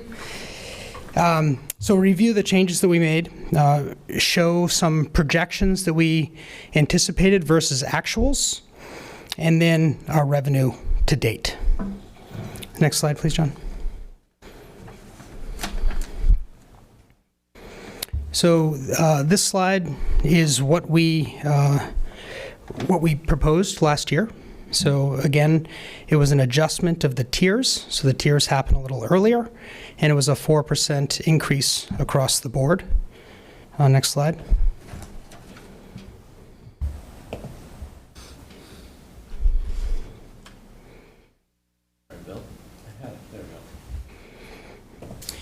At the time, we presented essentially what those tiers and dollar rates would be. So this is essentially what we voted on last time around. Next slide. This was a visual of the inner ring of the donut graph there, was how the existing tiers were structured. The outer ring is what our proposed tiers would be, and as you could see, the first, really the second, third, and fourth tier would happen slightly earlier. Next slide, please. So this slide in the blue was our projected tier structure versus the red, which is our actual. And you can see the projection versus the actual are pretty much right on. This is essentially just a math equation, so as long as the math was right or the formulas were right, we can see here that the projections and actual are almost dead on. At the time, we presented what we thought what we knew our 3-year average was, and that's what we used to build our projections. We anticipated existing bills and what they would be for new bills. Next slide, please. So essentially, using the exact 3-year average, we found bills that matched in 2023 usage and 2024 usage to help validate the data. And you can see here the actual bill in 2023, the projected bill in 2024 with the same exact usage, and then the actual bill in 2024. And you can see the projected and the actual match very closely. Rounding errors are really the difference between our projections and our actuals. So next, we scrubbed the data for outliers. So what we were trying to find here is things we didn't anticipate. So looking for across the data set, and by the way, Tony Camo, Rich Ames from our department were instrumental in this, and we also worked with Rayburn Consulting, who specializes in data analytics, to do this work. So looking in the outliers, we were trying to find what doesn't seem right. And what didn't seem right, at least in the outliers here, and we did many, many more, were the cost, the total cost of water was way higher than we anticipated. But if you look at the data more closely and the squared out areas, really what changed here was the usage dramatically. So in the first example, where 2023 had 2,400 cubic feet or units of water, it was 51 in 2024, which was a 113% increase in water usage, and therefore met tiers earlier and was charged more for more water. So even on the outliers, what we found is the math was correct. Next slide, please. So what you're seeing here was historical revenues broken out into quarter 1 and 2 in quarter 3 and 4, quarter 1 and 2 in blue, and 3 and 4 in red. And you can see in 2024, our blue tier here is our current revenue. We're actually a little short on our revenue projection if we looked at the averages, and there's a pretty logical reason for that. We had an extremely wet summer, if you remember. So we didn't need to water lawns this year. The nature did that for us, sometimes in 4 inches at a time. So we're a little down on our revenue projection, and really that's correlated directly to the wet summer. And then we don't know what Q3 and 4 will bring. But we anticipate we're pretty close. Certainly on the models were accurate. Our revenue is directly tied with consumption, and that's something to consider in our next go-around. So I'm going to pause there and ask if there's any questions regarding the data. Mr. Joseph. Mr. Chair, if you could go to the projected versus actual bills, the outlier sheet at page 8. I guess what I'm having a hard time wrapping my head around, it's like if you look at the residential sewer only, water only, the discrepancy in 2023 usage, 1914, and can you give us the metric for that? That is, what's the... It's 100 cubic feet. It's cubic feet. 100 cubic feet is essentially 748 gallons of water. Okay, one unit. Per unit, right. So the unit gap between those two is 5, or factor of 25%, whereas the unit gap in 2024 is 2.5 times, right? It's 200%. So these are actual bills. So you can see the account number here with the data, the account scrubbed out in the back. These were actual bills that we pulled. Yeah, so this is just one random bill as opposed One random bill that jumped out at us like, whoa, that went up considerably. But really it was because the water use increased by 500%. Mm-hmm. We don't know why the water use went up 500%. That could be, so that's metered water. Sewer use went up 500%. The water use went up 84%. Those are two different bills. Two different bills. Two different accounts. All right. Thank you. So in this case, you had a bill that was sewer only because they only get sewer. I'm looking at the... Okay. I was reading into what those were, and my brain didn't fire on these are separate accounts and separate bills. Stupid question. This is just a sample of exact accounts that had irregularities. That Would we flood your brain with information? Oh, no, here it comes. Don't start him. Don't encourage him. Well, at least it wasn't Paul. Well, that's why I did it, because it was Paul. No one else would have bitten it. Yeah. You did. And that was a good one, wetting the appetite. Oh. There you go. Dropped the book. So if I could bring the conversation back to actual Normalcy? business. Oh. One of the reasons the tiers, if I remember this correctly, there was a tier adjustment. The recommendation is, as it's an enterprise account, we want to make sure that we're covering our costs. And so the tiers were adjusted. There's a 4% increase. Do we know, are we covering our costs? Are we bringing in too much money? Are we not bringing in enough? Are we going to need to readjust? I don't know how to phrase that question. So our rates are based on the following. If we back up to what we need to fund, we need to fund our operational cost, which we have an operational budget that details that, but also our debt service. So the game dramatically changed after PFAS, and we're spending millions of dollars to build plants and treatment to deal with PFAS. Not just with PFAS, but we have, I would assume, billions of dollars of infrastructure in the ground that we also have to repair and replace and do those things. So a combination of your operational budget and your debt is what we're covering cost on. And in addition to that, we want to create some sort of reserve as well for the future. So you want to have a stable account. So when we built these revenue models, we built it starting with what are our costs historically and projected forward for the next 5-10 years. So that's the funding that we're trying to create. If we miss our mark slightly, then if we miss our mark in the positive, that would go to more reserves, which helps our debt to income ratio. And if we miss our mark in a deficit, then we also have some of those reserves to fall back on. But the goal is to build our reserves over time because our debt to income ratio is not very healthy right now. So that's how we built the structure to cover our operational and debt costs. Okay, that's extremely helpful. If I can just, I think what you were also asking is based on the projections that we're getting so far this year, are we concerned moving forward with the rest of the year? Mm-hmm. That was my next question.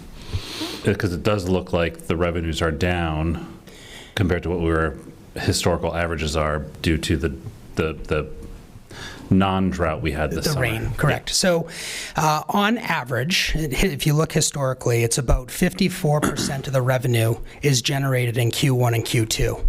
So slightly less in Q3 and 4. So we are slightly under, and we really don't know what the rest of if we have a dry spring, we might make up some of that gap.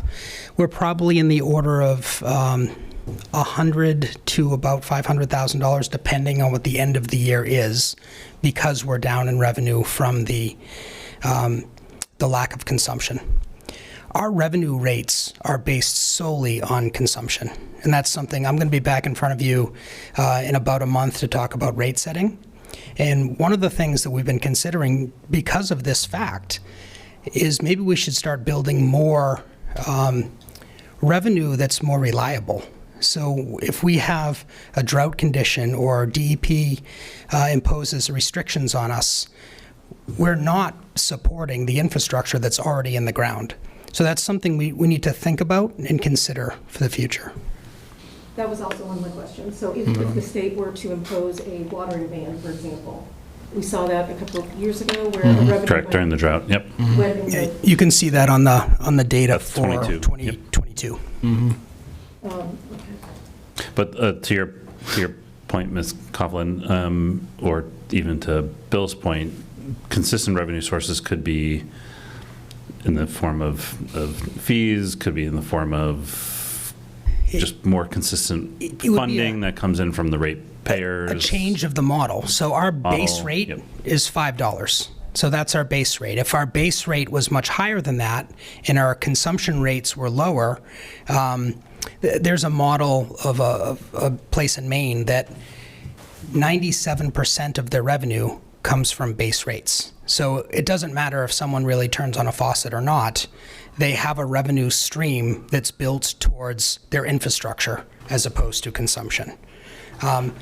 Whether the infrastructure that's in the street fights fires, delivers water to our community, that has to be there regardless if someone turns on a faucet or not. So it's just a mindset that we might want to consider. I'm not necessarily advocating for that, but it's definitely something I'm considering for the future, because relying on the rain or lack thereof is a bit of a challenge.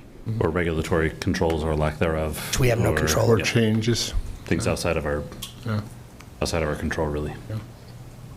are we charging other towns that use our water for the fire service, like Dover? No. We'll be back to you in about a month with some recommendations on Great question. areas that we're, That's a good I'll question. probably ask that in a month. yes. I think one of the things that is helpful for the board to understand is Bill and his team has done a really good job of scrubbing all of this and working with the consultant with Rayburn. There's things we've identified that are issues and challenges. I think the rate setting last year was an initial step, but there were things that were identified that they're drilling deeper into this year. And unfortunately, there's things as we go through that we find that people might not be a benefit to a resident because it's something that, you know, might have just historically been something that was incorrect, that we're going to have to address going forward as we find those things. Those are unpleasant, but Bill and his team have done a good job of, once we've identified those, of trying to correct those. In things with EDUs, I'm sure the board's heard that in the past, the equivalent dwelling units, that's a challenge. There are other things in terms of the differences between the types of meters that we found have been a little bit of an issue. So we're doing a good job of scrubbing it. We've got to clean it up, and then hopefully will set us on a good pace going forward. And I guess I just want to add, keep in mind the goal. The goal is to provide clean, safe water to the residents of Natick at the best price we can deliver it to them for. So that's all of the analytics going into this are looking at that overarching goal.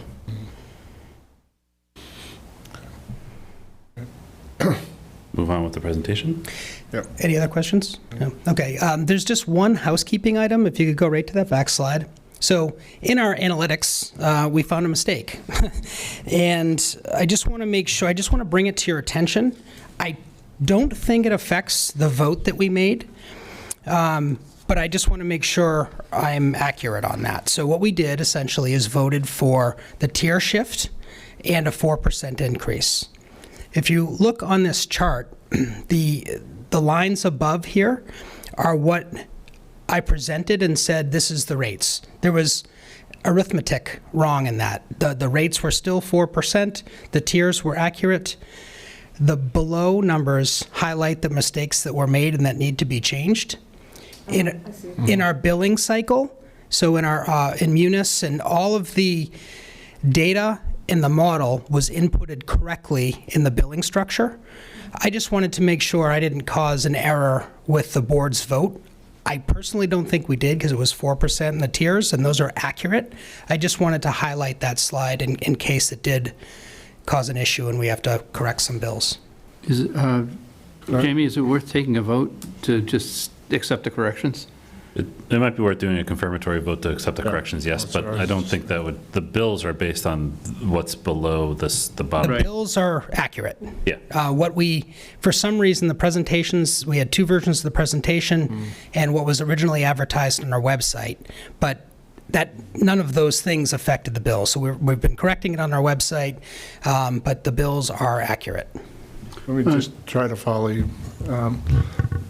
The billings are based on the top No, the of bottom. this or the bottom? Okay. I thought so, but I thought The bottom is, so what was voted was not necessarily the table, it was the rate increase in the tier shifts. Right. Right. The bottom reflects what was intended for those. The top is what was unfortunately presented. Yeah. And the errors are only. We the had a things math that are- error in the presentation. That's essentially it. So move to confirm the corrected table. Have a second. Oh. Yeah, could you? I'm sorry. Are we done asking questions? No, please, go. You mentioned, thank you for the presentation. You mentioned the debt-to-income ratio and that it's not healthy right now. So we've taken on quite a bit of debt especially for PFAS. In the past few years, we've spent millions. And we have millions to spend to come up to full compliance with state and federal regulations, especially as EPA is changing their PFAS rates potentially. That might affect us. So our debt-to-income ratio, we've spent a lot of money. We've borrowed that money. So essentially, our income coming in needs to be more to cover our full debt. I believe our debt-to-income ratio, and I don't fully quote me on this, a healthy debt-to-income is like 10 to 17%, and I believe we're 23, 25% in that range. So we're pushing an area that's not healthy. You know, if you got to 30%, that would be a very unhealthy debt-to-income ratio. Thank you. And this is just to clarify that, that's specifically looking at the enterprise fund. So if you look at the debt ratio of the town as a whole, we're within our financial parameters of 8 to 12. The enterprise fund is higher based on that, and we would like to be able to bring that down from a good financial perspective. Thank you. Yeah. Great question. Just to further clarify, not to clarify what was said, but just to note for purposes of our bond rating as a community, they look at the entirety of it. So from the bond rating perspective, we're still very healthy. I believe our overall with the proposal of the upcoming FY25 budget actually puts us below 8%. And that's inclusive of all of the enterprise funds and everything. It's just this specific to the enterprise fund. We still want to get this enterprise fund into that healthier range. So if anybody's questioning our bond rating, we're still very healthy and we're still AAA bond rated and a very, very strong financial community. Thank you for that. That's very helpful. Okay. Okay, So we had a motion from Mr. Sidney to, do you mind repeating it? Just Yeah, I was going to repeat it. Move to confirm the corrected table as previously voted to increase the rates and adjust the tiers. Have a second. Second. Seconded by Ms. Pope. All in favor, say aye. Aye. Aye. Aye. All right. Thank you. so much for all the work on this, and look forward to hearing from you in a month.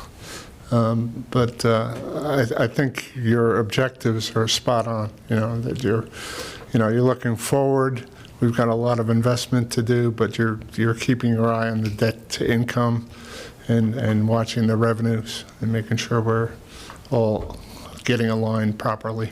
We have a great team working on it, and I appreciate your support. Thank you. And thank them for being here tonight. So. Thank you. Yep. Oh, thank you, Tony. I didn't realize this. And I'll excuse John for talking about drilling down on something. We're talking about water.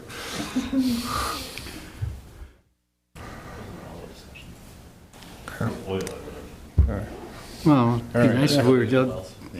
Next up, we have consider 2024 spring annual town meeting warrant articles. This is more or less a placeholder if anybody wanted to comment on any particular articles that they'd like the board to weigh in on, not necessarily at this meeting, but to identify them so that we know, or at least I know, what we should be looking to discuss. It also helps us if we need to contact, if it's a citizen petition, for example, or a department head, to contact them to align them with a future meeting. Yeah, thank you. And if there's not, this can certainly be on the agenda for next meeting so that you can review the full warrant. It's just if there was something that jumped out that the board wanted us to get further clarity on, I just wanted to have it on here so you could discuss it. Okay. Would everyone be comfortable in us just moving this to March 6th? Then everybody can sort of digest it, and then we can have a more informed discussion. May I suggest we also add the special to that agenda item? So that if something comes up that we want to discuss to put on the special, To put on the special? Yeah, that's a good idea. Very good idea. Thank you.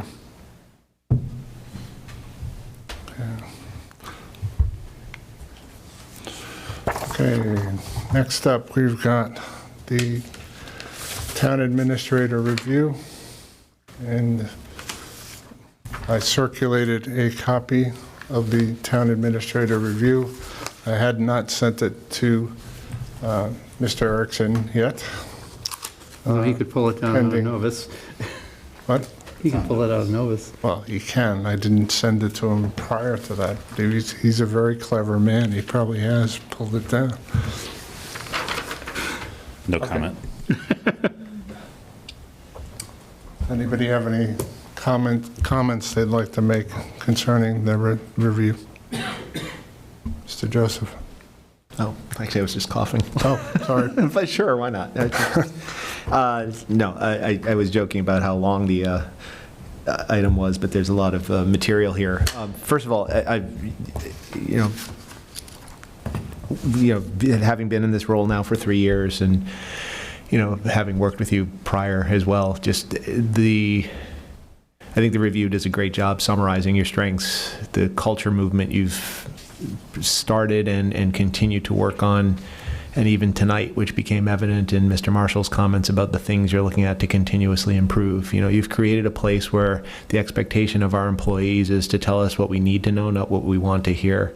I think you've done an exceptional job of looking at this building and the people in it and the people that serve the community, and delegated leadership. I was actually one of the people that, I'm trying to remember which of the items was. I gave you meets expectations as opposed to exceeds. I was an outlier on the just being the middle guy. But part of that, as I look back at it, we set high standards in the town. We have high expectations. So I never looked at meeting an expectation as a bad thing, because I think we do set high ones. But you've cleared the bar in so many different ways. And it was actually there's a line item where we evaluate your community engagement, and I think universally you got meets expectations. I'm speaking for myself, because as I looked at that and reflected on that, you're a victim of your success. What my wife calls performance punishment, right? You do something well and you don't get credit for it. But part of that is, I think I've also seen an exceptionally different and improved interface with some of the department heads in the community, and community members noting that, and the fact that they're visible and you're not speaks even more loudly to your leadership. From the standpoint that you've created that culture and it's moving in a good direction. So I couldn't be more pleased with sort of where the town is, where we're going. When I ran for this position 3 years ago, we were coming out of the fog of COVID, a lot of uncertainty about the economy, a lot of uncertainty about who would be sitting in that chair. But as soon as we knew it was you, that we're very confident in the future, and you've every step of the way proven that that was a wise choice. And I'm really just proud to have been part of that team that hired you. I know, the history of it is complicated, and the objectives we have in serving a community of a team of volunteers like us isn't easy. So I think, you do a great job of giving us facts, as was summarized in there. And it's just, again, leadership by example is just something that's always stood out. So thank you for that. And testament to this community, when you were away for personal leave or vacation time, the town never missed a beat. And again, that's testament to your team, John being a strong number 2, and you having just built a great culture here. So thank you. Okay. I'm going to go down the wire.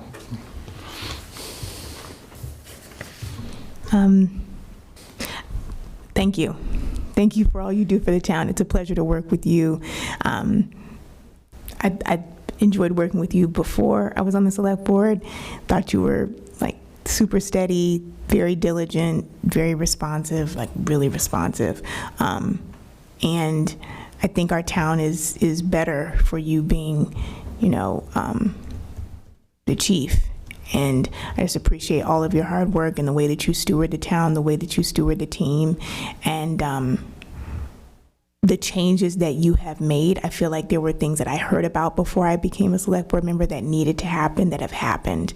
So it's great to see that you take those things seriously and you really make steps towards making them happen, even in really challenging circumstances, which we're all aware of, whether it be the hiring climate or the financial climate or what have you. So, yeah, thank you for all your hard work, and I look forward to continue working with you. Thank you, Ms. Pope. Ms. Coughlin. Ditto. I'm going to underscore. Ditto. Yeah, we just got back. Got it. I want to underscore that what my colleague said about it not being it's not always easy to work with a volunteer board. And I just want to underscore that. And you've done, Paul spoke quite eloquently about creating a culture. And I see that throughout the town. Whenever I deal with any department head or have a question, you're extraordinarily responsive. Your staff is. And when I was putting together my evaluation, one of the things I wanted to emphasize were the successes that you've had in departments, even if you didn't personally have your hand on something. The fact that you created a culture, you empowered people, and they were able to take the ball and run, that's your success too. So I can't speak highly enough, and I'm really glad we get to work with you and John. P.S. John. Sydney. Yeah, first of all, Catherine, thanks for putting all this together from our miscellaneous comments. Really great job doing that. I just want to acknowledge that. The chair made it pretty. Somebody had to take our scrawlings and turn them into real language. And so whoever did it, good job. I want to obviously ditto, but I want to talk about meets versus exceeds a little bit more deeply. To me, meets is more than minimal performance. If you're doing minimal performance, you're below. And so where I put a meets because you're doing a really good job. Where I put an exceeds, you're doing an exceptional job. And I just want to be really clear about that. Because somebody looking at this from the outside and sees meets, might not understand that. They might think you're an average town administrator, which I don't think you are. And I want to be really clear about that as well. I want to also say what I said to you in our meeting this afternoon when I was dumping all that information that I collected at the farmer's market, and getting some back. And I think this speaks really, really highly to what I think of you and what kind of a job you do. I trust you. I trust you to do the job, to follow through, to take feedback from wherever you get it, and do the right thing with it. And I want to just say that out loud in public. Thank you, Jamie, for being our town administrator. When I heard you were hired, it's not part of the hiring team, I said, finally we got the right guy. And I was from the outside. I wasn't in the interviews. I knew you from before, but I'd never really been interacting with you because I was on the finance committee. I wasn't, I just knew you around. But I knew you were the right guy even then. So I guess that's what I have to say. So thank you very much. Thank you, Mr. Sidney. Tough to go last, but a lot of the things that have been said are things that I firmly believe.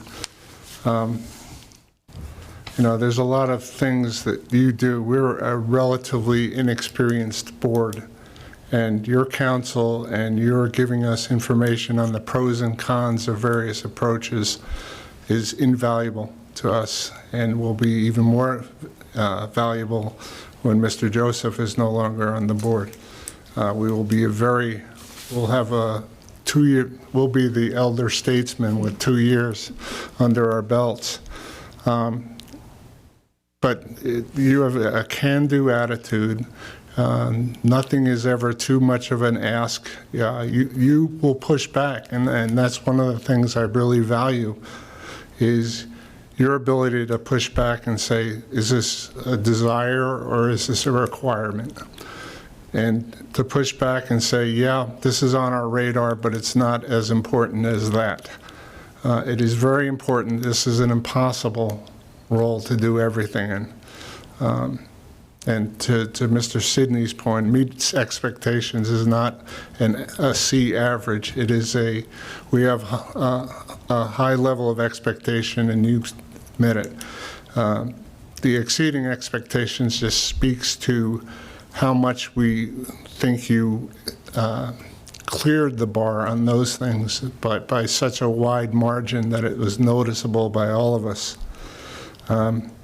Your ability to work with not only your staff, but other staffs, the Natick Public Schools. We had in the last year, the change to an interim superintendent and the business manager retirement.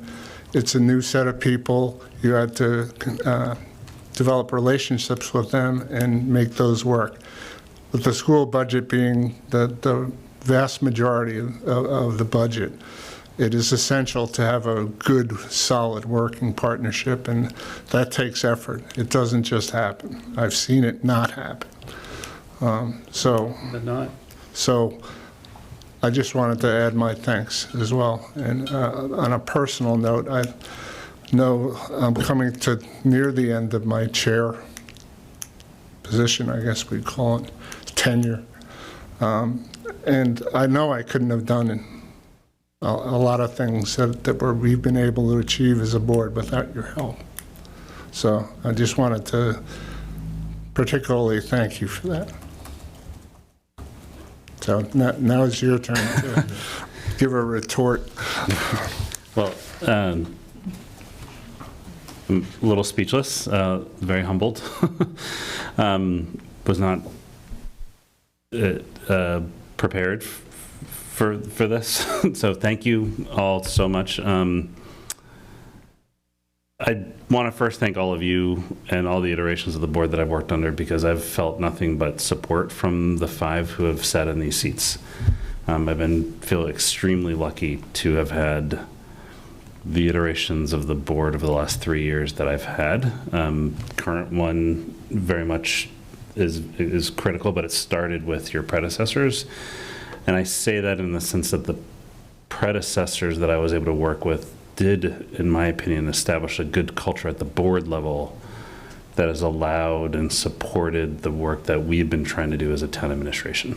And without that, it's that is just as is equally critical, if not more critical, to supporting the work that the department heads, all the staff are doing for this community. And so thank you for setting that as well. I know some of that was inherited.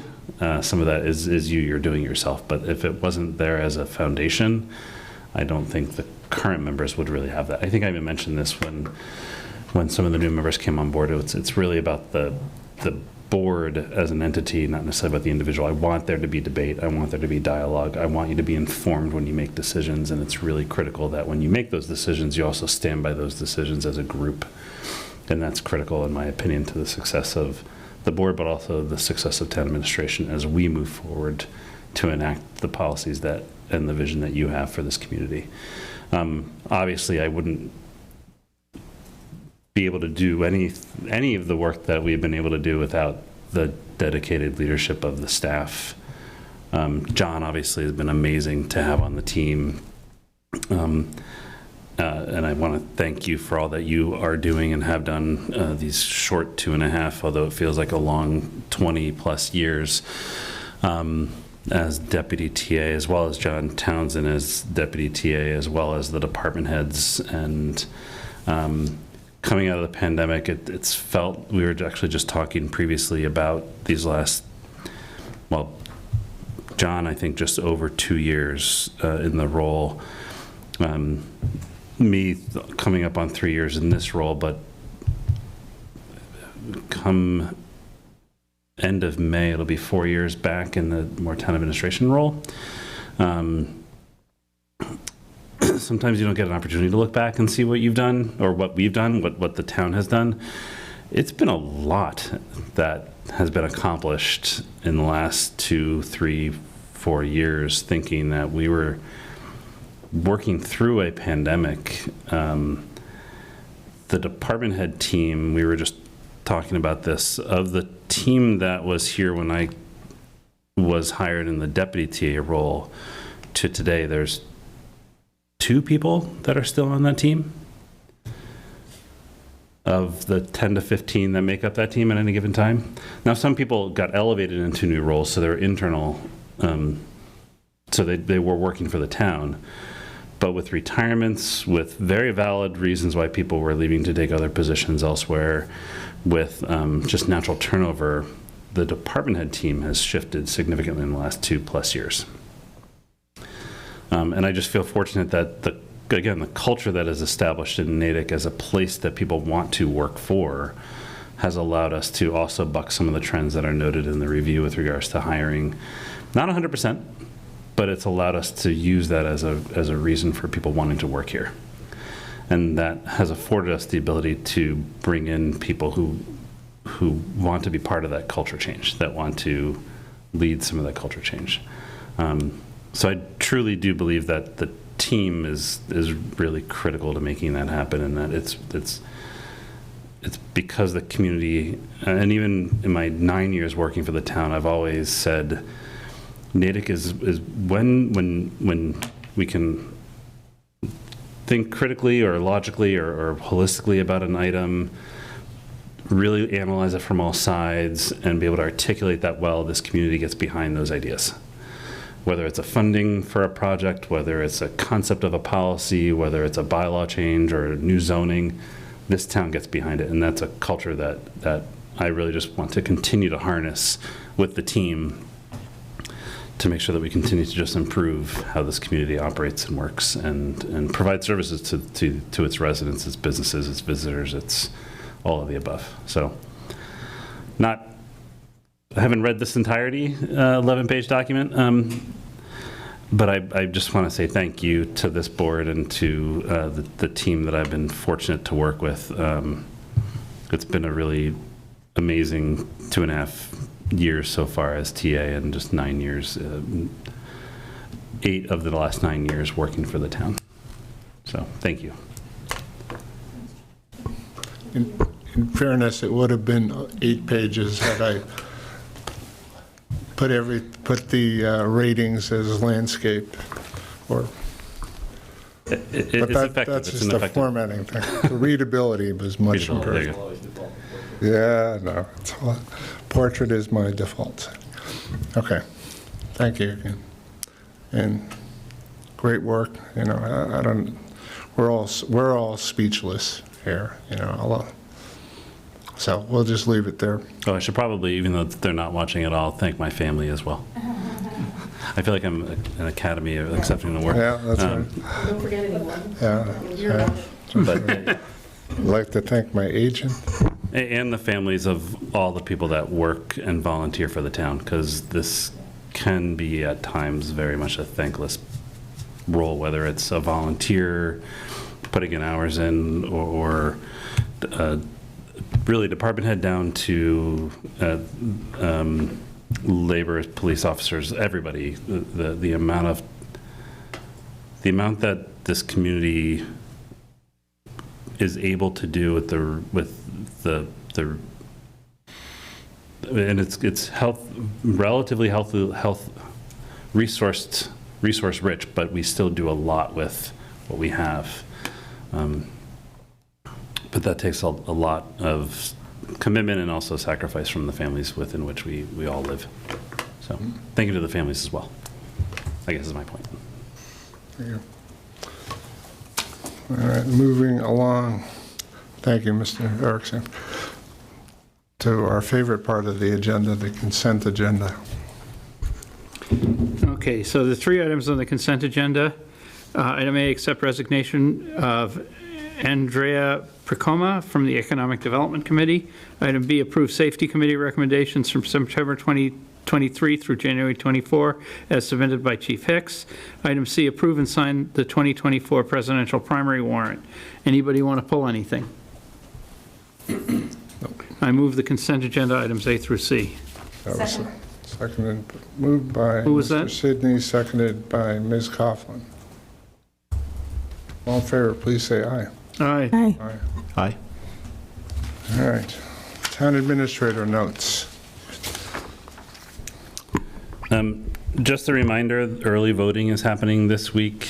And then the primary is next Tuesday. This is a busy year of elections. There's 4 elections on the docket, starting with this one that we currently have next week. We also have a new town clerk who we are, it's the first of an appointed position, so we are providing quite a bit of just support and learning ourselves through this process, as it is a new position of appointment as opposed to an elected. Thank you to all the volunteers and poll workers and everybody doing work at the elections. It's definitely recognized and very much appreciated. And we have a busy month ahead because then the local elections at the end of March.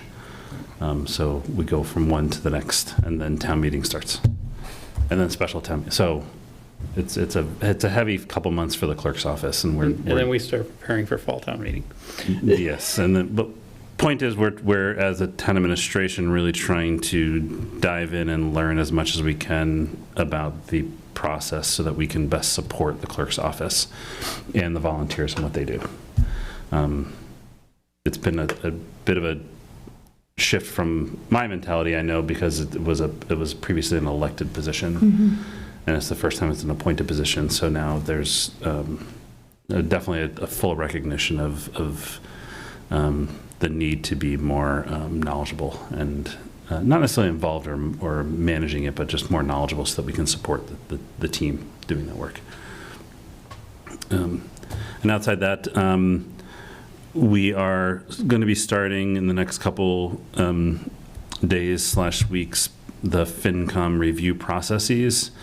So just wanted the board to be aware of that. Just as you're looking maybe to get responses from department heads, just know that they're also knee-deep in responding to Finance Committee member questions. And so that'll be happening, and they typically meet Tuesday and Thursday nights for the foreseeable future. So that'll be ongoing for the next several weeks/months, especially now that the warrant has been posted. So just noting that, just in case you're waiting for a response from a department head, if you just ping me, and I can certainly try to get a response if you're not getting, or if you need something urgently responded to. Just let us know. We'll get the response for you. Thank you. Any other notes? I just wanted, looking over at John, I had a question come in to me that over the weekend that, without going into too much detail, that required John's intervention and speaking with Mike Boudreau and the Board of Health, and they were very helpful in getting back to me, and hopefully the resident has gotten a resolution to their issue. So, thank you for that. Okay, select board concerns. I just have one. Thank you, Jamie, for bringing up the early voting. Can you please just share details about how to do that? Sure. So early voting in person is in the lower level of the library, 8 a.m. to, sorry? Main floor. Oh, main floor, sorry. A couple years ago it was in the lower level, so they've switched it to another location. Go into the library and you'll see signs as to where to go. It's during regular town hall hours, so 8 to 5 Monday through Wednesday, 8 to 7 on Thursday, 8 to 12:30 on Friday. It was this past Saturday as well, because there's a state requirement that we hold it also on a Saturday, but that occurred this past Saturday. Folks can still seek mail-in votes, I believe, until, sorry, I think it's the end of this week. They can still ask for mail-in ballots. Maybe even the day before, so maybe even up until the day before the election, but for safety's sake, by the end of this week. So if you wanted to do a mail-in instead of showing up to the polls on Tuesday, you can still seek those as well. You have to contact the clerk's office to do that. And you don't actually have to put, if you want to come by town hall, you can slip your mail-in ballot in the ballot box down in front of town hall. Yep, there's a ballot box. If you're facing town hall on the left side, it's a secure box. We installed it a couple years ago during the pandemic, and it's fully secure. It has a lock, and it's only open during the times that you can technically vote. So at the election day, it gets officially closed. So. Thank you. I don't want to get too deep into this, but I don't have a ballot, and the next time we're together publicly, it'll be after the election. Is there anything that, is it people need to be paying close attention to, which would get them to the voting, to the primary? If they're voting on the day of the primary? Or before.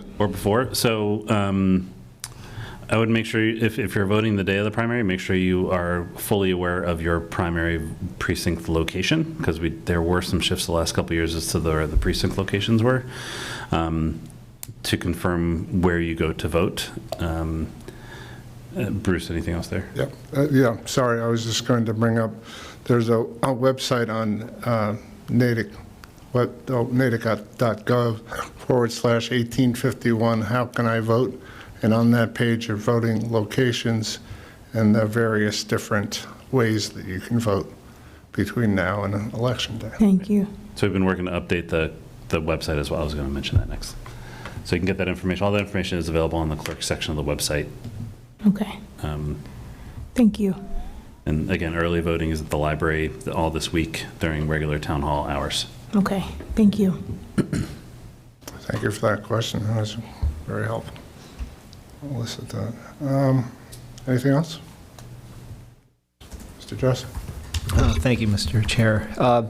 Just a general observation and a concern of mine, and Mr. Erickson did a great job sort of highlighting we've got a new individual as a town clerk. We've had a lot of support, and I appreciate your comments that, again, like everything you've done, when there's a new task or new initiative in front of you, you want to understand it better and make it better. When it comes to voting, when it comes to anything regarding governance, I've made it pretty clear publicly I'm an unenrolled voter, and I've always really, really deeply appreciated the fact that local, town, municipal elections are nonpartisan.